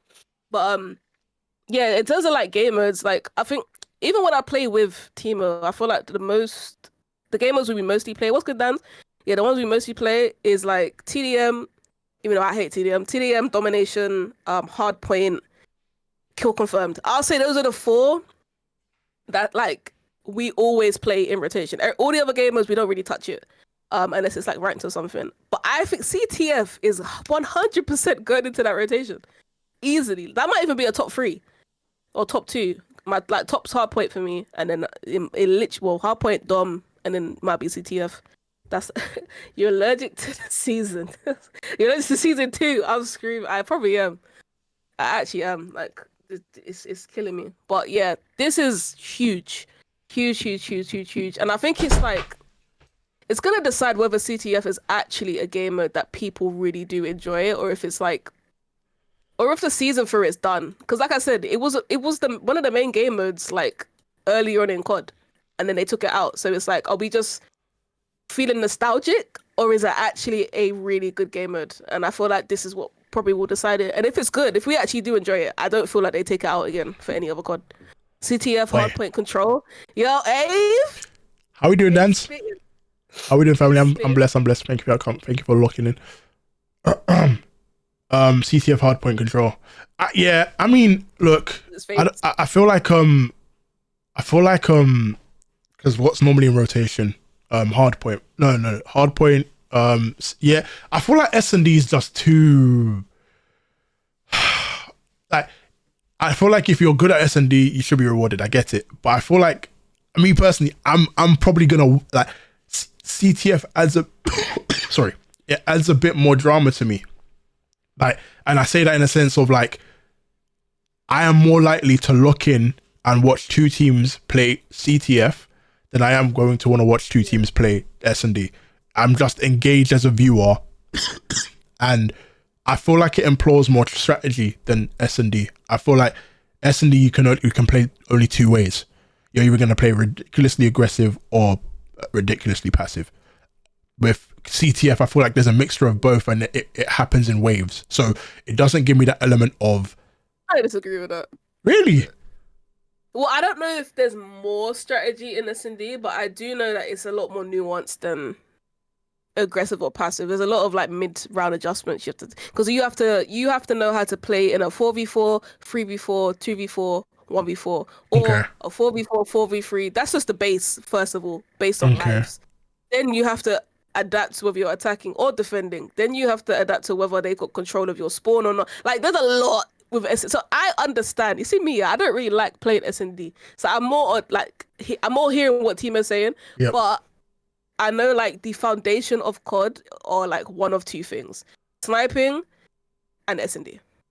Like it's what birthed COD, so it's always gonna be like one of the most important for like for ranked and for comp. But for pubs, on the other hand, for pubs, not really. You don't find people playing S&D pubs. Like, it's straight to ranked, like ranked playlist, or they're doing chows, like 2v2 chows or like 4v4 chows. So I kind of like, in a pub set, I do understand what Avon and you are saying as well, team. Like, I don't think people are looking for that type of content for like pubs. Like, S&D content is not really consumed like that, unless it's like the pros going at it in like a 2v2 or something. So I think it will always be a staple, but I don't think they have to do anything with it or introduce gamers that emulate it. Like stuff like CTF, for example, I do think that's like the future of COD right now, where people just want to go crazy. I just feel like crazy. You know what it is, when I think of CTF, like if that's now put in rotation for CDL, I just think of the time of the like, I feel like commentators are gonna have the time of their lives. Like, I can just imagine what Miles will be like in a game of CD. Like, bro, it just, I don't know. I just look at it and think like it's commentators gold, but I think it's also spectators gold, and genuinely believe that the players will actually enjoy. Like, maybe there's an element of not so much enjoyment they're allowed to have, but I think with CTF, it's like they have that. It's that allowance is now increased somewhat. They can actually be a bit more, oh my god, this is actually fun, but I know I'm still playing. You know what I mean? So I don't know. Maybe S&D. I feel like. Maybe that's me, because obviously I've only spectated for a short period of time when it comes to competitive, but I'm gonna So I just think but CTF, I think no. You mentioned that if S&D had buying capabilities, it would be better. And Okay. I kind of understand that Yeah, because yeah, I feel like games nowadays have literally made a better S&D than Call of Duty. Like you think of Valorant, right? Yep. It's like Valorant, CS:GO. It's literally search and destroy, but with more to it. Yeah. So I do get like the whole S&D is kind of boring to watch because why watch S&D when you can go and watch like a Valorant game because Yep. it's literally Yep. same concept, but they have abilities like and they have to buy their weapons. They've made every round. I kind of do get it. they've made S&D better than S&D. Yeah. So like Yeah. Even in Apex, sorry, like it was like a similar concept. so then yeah. make a capture the flag that's better than any capture the flag. Yeah, like literally, I think it's gonna be great. I think was it Bless you again. Pollen strikes again? I think from a pub aspect, this is just a W. This is Mm-hmm. 1,000 W's. This literally, if I could give Activision flowers right now, I would. Yep. 1,000 W's for pubs. The only thing that's gonna stop this from being in the ranked and comp playlist, and rotation is if they have the problem that they had before, and this is the reason why it got taken out. There was a lot of CTF games that literally never ended, as in it was draw after draw, overtime after overtime, because if you have a stalemate, you literally cannot win the game unless somebody dies and you capture their flag. And sometimes literally It's impossible. like you would have games that went on for so long because it kept going to overtime, and then This is sounding like match point. 0-0. This is sounding. This is what it was like. Yeah. Literally, they had to take it out. It wasn't that it wasn't enjoyable. It was but that. It was like It was just taking that was forever. that scenario. Yeah. Or the opposite scenario would be a team would be up by so much because CTF has multiple rounds. Has Yeah. two rounds. Yeah. A team will be up by so much. It's not even fun. Like a team will be up by like 18 flags, and it's like end the game. Yeah. Yeah. Nah, for you. Yeah. From a There's competitive two sides to standpoint, it. Yeah. Nah, for that.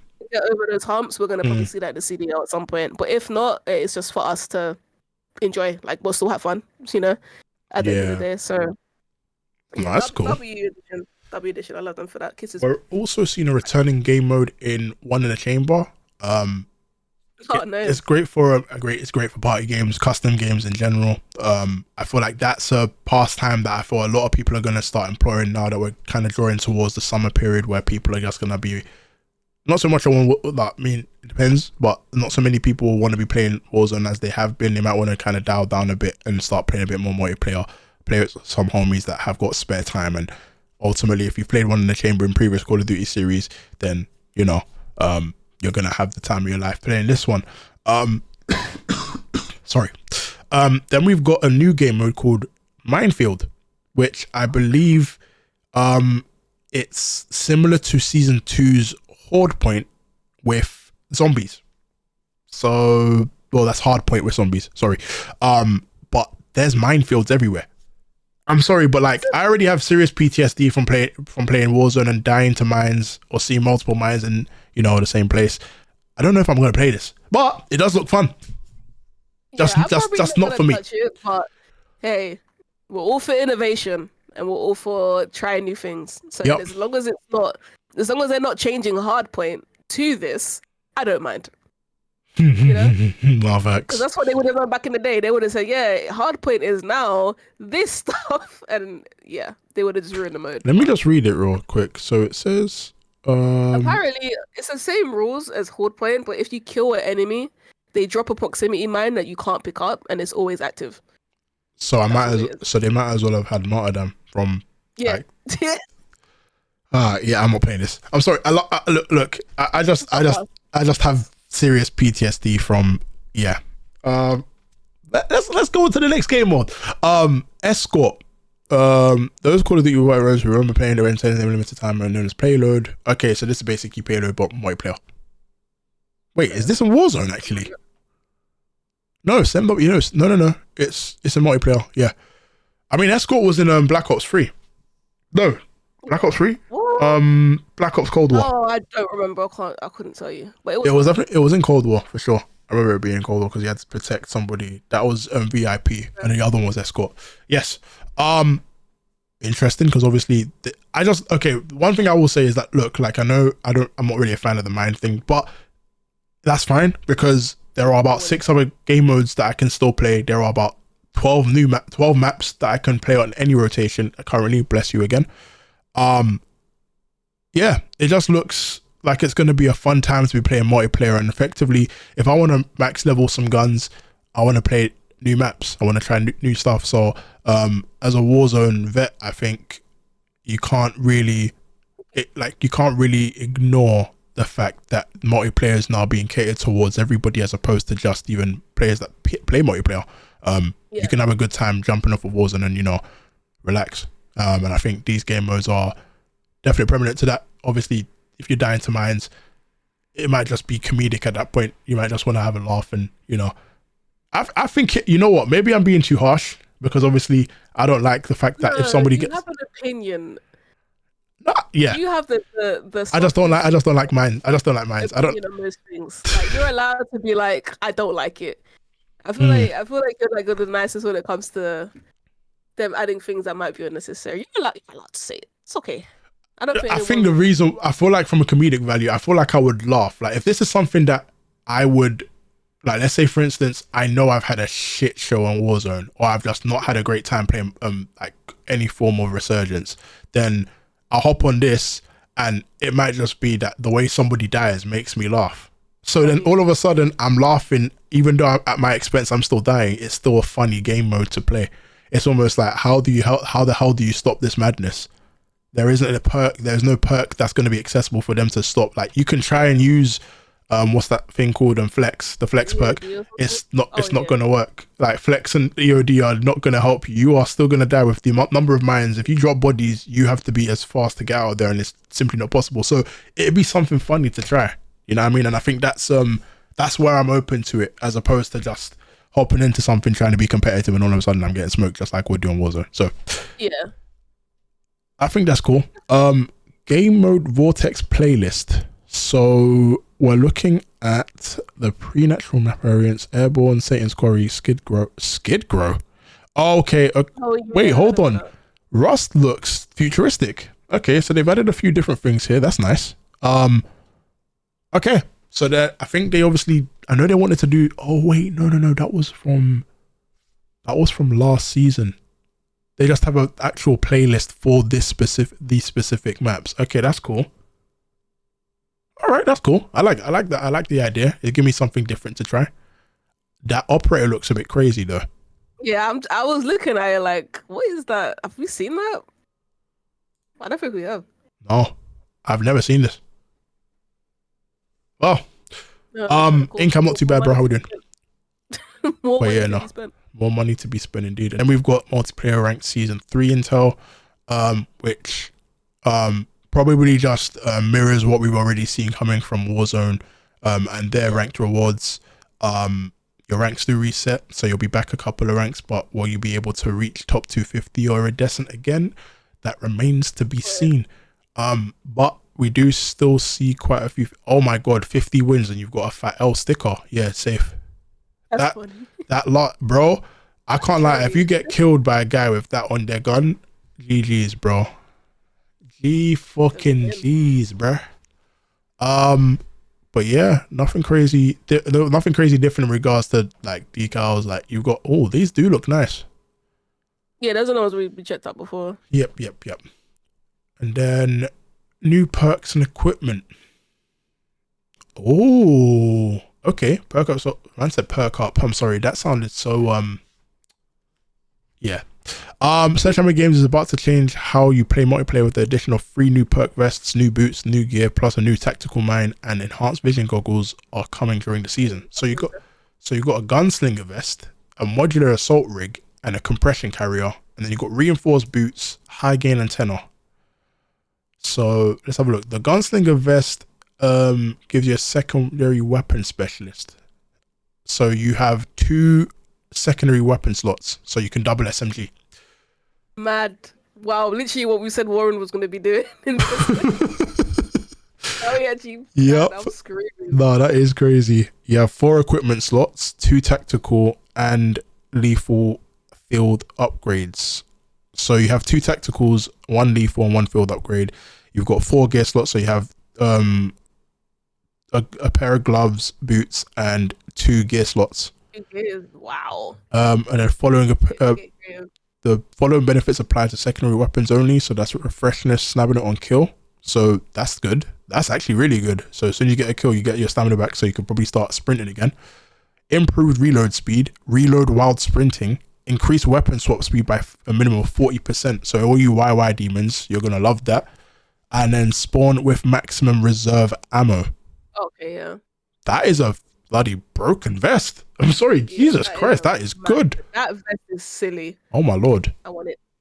Okay. All right. And then we've got the modular assault rig, which gives you 5 equipment slots. So you get 2 tactical, 2 lethal, and then 1 field upgrade.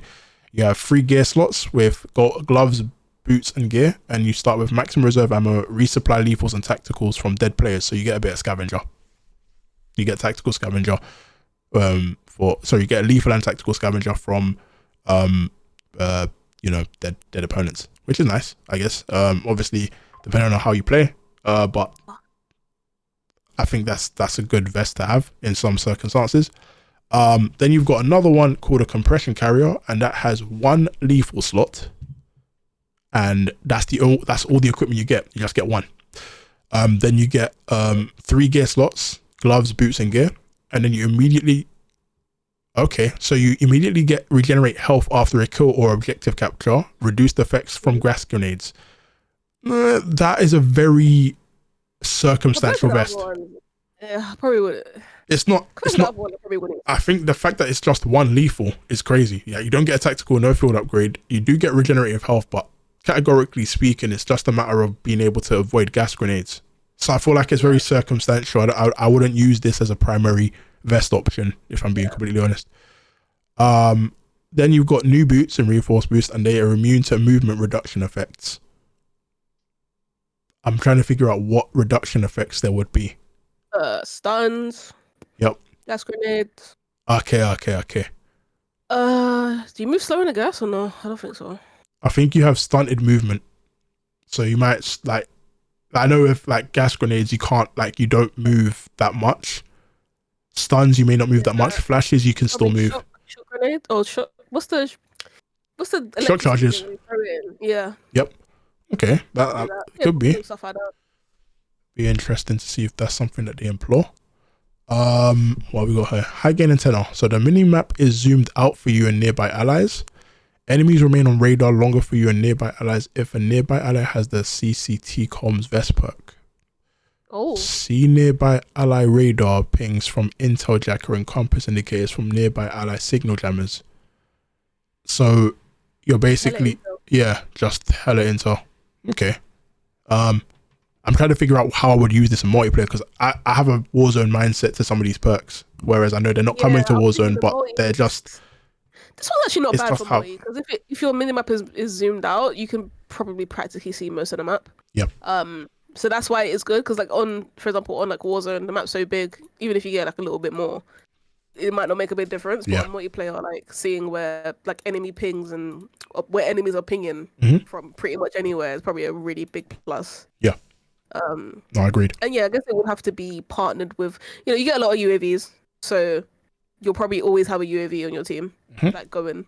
So the if somebody does have that comms vest perk, it's just it's almost like you have an advance, they just don't move. The ping kind of almost doesn't go anywhere. So it can be good. I just don't know if people are gonna have so much coordination on multiplayer. Because you need someone to run that vest. Yeah, no facts. At least one person. Just for that, if that person's job is intel, then that effectively helps the rest of the team. So I think that would be a very advantageous perk. You ask me. Definitely. We've got a new tactical called an EMD mine, proximity triggered mine that sticks to surfaces. Once triggered, the mine shoots out tracker devices that reveal the enemy location and direction until removed. Okay, cool. So that's actually interesting, because I would use this definitely. But again, I kind of almost want that for Warzone. Yep. Because I'd want people to use that over the proximity mine. I can't lie. I'll take that over any other type of mine. Oh yeah, no, 100p. Do you know what I'm saying? I'd rather get pinged than blown up. Do you know what I'm saying? Yeah. I can still shoot my gun afterwards and have a chance. New field upgrade as well with the enhanced vision goggles. So that's mid-season. That's interesting. interesting. That's going to be interesting for sure. Toggle between normal vision and enhanced vision with integrated target highlighting has limited battery, so it's not something you can use all the time. That is not bad at all. Nice entry. You never know. Maybe they'll test some of these things in multiplayer and might, bring it over to Warzone. I'd be really surprised if they use enhanced vision goggles. Then I'm pretty sure that they'd have to be a nighttime event, or maybe not even the goggles. Are like, I'm thinking more of like the grenade. Okay, the EMD mine. Yeah, no, that to be honest, it might be. Well, but it might. I'm just thinking, some of these sound like they would have some use in Warzone. I mean, I'd like to think that the target thing will probably be employed similar to how, if we get hit by a tracker. I don't even know how we get hit by trackers on Warzone. Like it just happens at random, and all of a sudden I'm just like, hold on, how the hell have I been hit? But that being a thing is almost like, okay, that this will be like the purest form of it happening. And then we've got zombies, which I know that they've got a new Dark Aether story continuing from the previous season. And then we've got new, I think there's a new Rift. I want to believe there's a new Rift. I won't go into too much detail because obviously we wanted to finish this quite a lot sooner than we've managed to get up through. And then we've got a few new camo challenges and prestige challenges. Because of the 4 new weapons, they've obviously got new challenges for those guns in order to get Borealis. And then you've got a few different schematics and a warlord known as the Rainmaker. Oh, the mask looks crazy, by the way. Golden mask filter, that looks insane. Ooh. Yeah, that looks cold. I want that in everything. I want that in Resurgence and Big Map. I don't know what it would do, but even if it's just like a mask like camo, that's another thing. There's a little bit of opportunity here. Might not be a big deal, but just an extra cosmetic thing. Camos for your mask. Yep. I think that, they're already doing camos for they're doing different camos for what did I see a camo for earlier that I thought, wow, hold on, that's interesting. Grenades. If you can do camos for grenades, surely you can do it for masks. Oh yeah, they've got camos for the frag grenades. So I'm pretty sure. I mean, look, we're talking about customization. I know we're going off on a whim here, but like seeing this Sergeant Barrett, for instance, I know that Amin loves that red warrior that he had in Warzone 1 and how strapped up he was. I'm just looking at it in the sense like there's an opportunity to actually now have different like small things, like something like small as this hat or this mask, but allow us to put on any operator, just like you could have any sort of like character customization from previous Call of Duty titles. I'm hoping that Gulf War takes a note out of this at some point, because I don't think they'll do it for Modern Warfare 3. Like I think the lifespan of it's gonna run out. But for future titles, I feel like it's definitely something I need to look into, because if you're trying to I'm not telling you how to effectively market whatever, but look at how successful Valorant is in regards to being able to do skins for their guns on purchase, or I think they've got like a store or something like that. And then you've looked at your previous model where you had loot boxes, and I know they're not as popular or as familiar now, but there's an opportunity to actually get small things that can make your operator unique. So when I see stuff like this, it's just, you guys have potential. It's just a matter of being able to kind of figure out how you want to do it and how best it would generate the sort of income that you guys are after.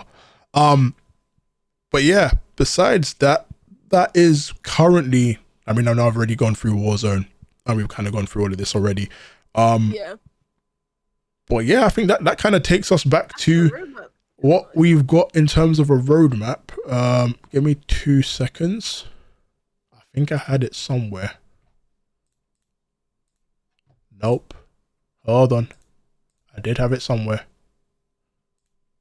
There we go. Oh, I've got Warren's face on the screen again. Forgive me, Warren. Have fun at it in this episode. Well, I mean, the good thing about it being live is that I won't have to edit that much. But yes, so we are back on, well, I don't know why I'm on this screen. Hold on a sec. That is not what I just downloaded. There we go. Right. So, the roadmap obviously shows us pretty much everything we've gone into detail here. But I'm actually looking at it from this perspective and how much we were able to cover. Piggy, I'm not going to lie to you. This is too much for one season. Yeah, it's a Like, lot. and we still have a season. Still have a season reloaded in this season. But that's what I'm saying. There's just so much content right now. I don't think we're gonna be able to finish all of it by the time Reloaded comes out. Like, get out of our system. I mean, but Yeah, no. I guess I would rather that than not enough. I mean, to be fair, like I said, like the last month has been stale because of the playlist. But now I don't have a I can't even complain about it. I can't even complain about this because I'd rather be complaining of that, like, too much content than lack of content. Like, Yeah. almost like, oh my god, I've got so much to do, I don't know where to start. That's a great complaint to have, as opposed to, oh my god, your game is ass, or your game is just like overall at face value, this is a W. Yeah, facts. Well done. I ain't got not really, like, very very small things. I'm like, come on, but like the only thing that stands out to me really in all of this is just like we didn't need that field upgrade for the squad. You know, with extra help. Oh, the squad rage? Yeah, no, never that. Yeah, and we didn't really need you to bust up prison, you know, every now and then. But I got Enigma, welcome in, bro. You know, it's not really that big of a. I'm very happy overall. I'm actually very excited to play tomorrow. I'm not gonna lie to you. I gotta figure out what I want to get in the battle pass. If I want to get Black Cell with skins, I'm excited to use a new weapon. Oh, best believe. So I already know now that I'm probably gonna get both the Godzilla and the Shimo skin. But with Black Cell, so I'm using Black Cell to pay for those two skins because I'm guaranteed they'll probably both be 2,400 at worst. So I'll be able to cover one and then I'll be able to just pay the other without cash. But I look at it and think, look, we've got a few new guns in season. We've got a few start off the rip. We've got you've got Specialist Rebirth. You've got 6v6 maps. You've got number of skins. Like, what is there not to like about this? Apart from the fact that Big Map didn't get its stuff, which I feel like they're still filtering things so that at a later point they'll be able to do it. But I think if they gave us all of it at once, there'd be something to complain about in a few months. I don't think they want us to complain about anything, so that's why they've done it this way. But I'm just looking forward to it. I know that my boy Enigma is going to be dropping stupid number of videos on number of classes or rebirth variable time of day and doing some stupid ass shit that's gonna be, I don't know. I'm just looking forward to everyone's content when I look at the rap. So I'm really excited to see how season 3 obviously does start. Obviously it will be live tomorrow, looking in from as early as afternoon over here on the Too Good channel, and I'll be joined with a few similar faces, familiar faces and them things there. But this is gonna probably wrap up what has been probably the longest and obviously you can see from the roadmap, but this is definitely the longest podcast episode we'll have on this channel. But if you guys do enjoy our content, don't be afraid to again subscribe, hit that subscribe button somewhere on the screen, and we're gonna be with you at a later point, probably towards maybe in another 2 weeks, probably two weeks, because I know we've got CDL to have a look at for qualifiers, so there'll be an aftermath of that. I really think it slows down the content at this point. I think it's only gonna get, we're gonna have more need to do these emergency podcasts, which is good, and it's across the board as well. Just hopefully the guy on the top right won't be frozen for 3 hours. Hopefully we'll have Wars here. We always miss his take. He was in the chat for a little while. But we do miss him on the podcast. It did feel like something's missing. It's the first time we've not had. Yeah, I can't lie, guys. If it felt a little bit weird. Any advice for somebody that's running a podcast? Make sure that your co-hosts are on Honey and Ginger 24s. Because I needed this guy to be 100%, and he is 80%. But it's just one of those things you don't want to you don't want to force upon anyone. I think considering the two of us and how much we like to discuss, but more so our timekeeping, I think we did all right. I think it's just a matter of definitely trying to do a few. I don't think I'll ever want to do 2-man up when we have an effective 3-man, but effectively if we did have a 4-man, I think we know how to kind of delegate. So it's a trial and error. Saved my boring evening, that's for sure. Hey, see, that's why we like doing this shit, because we can actually make people's evenings. Thank you very much, Ave. That means a lot. It Hopefully does. we can have guests on as well. Like we definitely want to get more people. Yeah, no, honestly, I was gonna. So there are people that I obviously hit up in regards to being able to cover Warren for today. But if you guys do want to have a slot on the Too Good Cast when we do anything emergency related or even like general podcast, just drop us a message, drop a DM. You know where to find any of the three of us, and there'll be a level of insight that you guys can obviously give us that that is probably widely accepted. So yeah, just have a go, and we will we're gonna wrap things up here, and we'll see you later. Peace. Thank you. I can do weekends. Yeah, he's flopped already. Weekend. Do some Sunday could work. Sundays can work. I get cancelled with my do-rag twerking on the table, so thanks, but no. All right, buddy. At least the episode's over, so I don't even have to add that to the video. But yeah, man, that happened. Be unhinged now. Yeah, nah.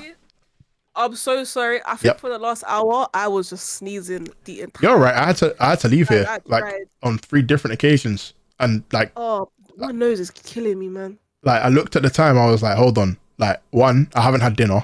2, I left my lunch. In the microwave. So when I was talking about food earlier, I went back to reheat it. I didn't even get to eat it until I went away for like 5 minutes. And then I was just like, yeah, man, I'll wear my bonnet. That's even better, bro. You know, feel at home. You know what I mean? I literally wear a turban rag on my head. Like, and then obviously you've got Warren in a frozen frame with his mouth open.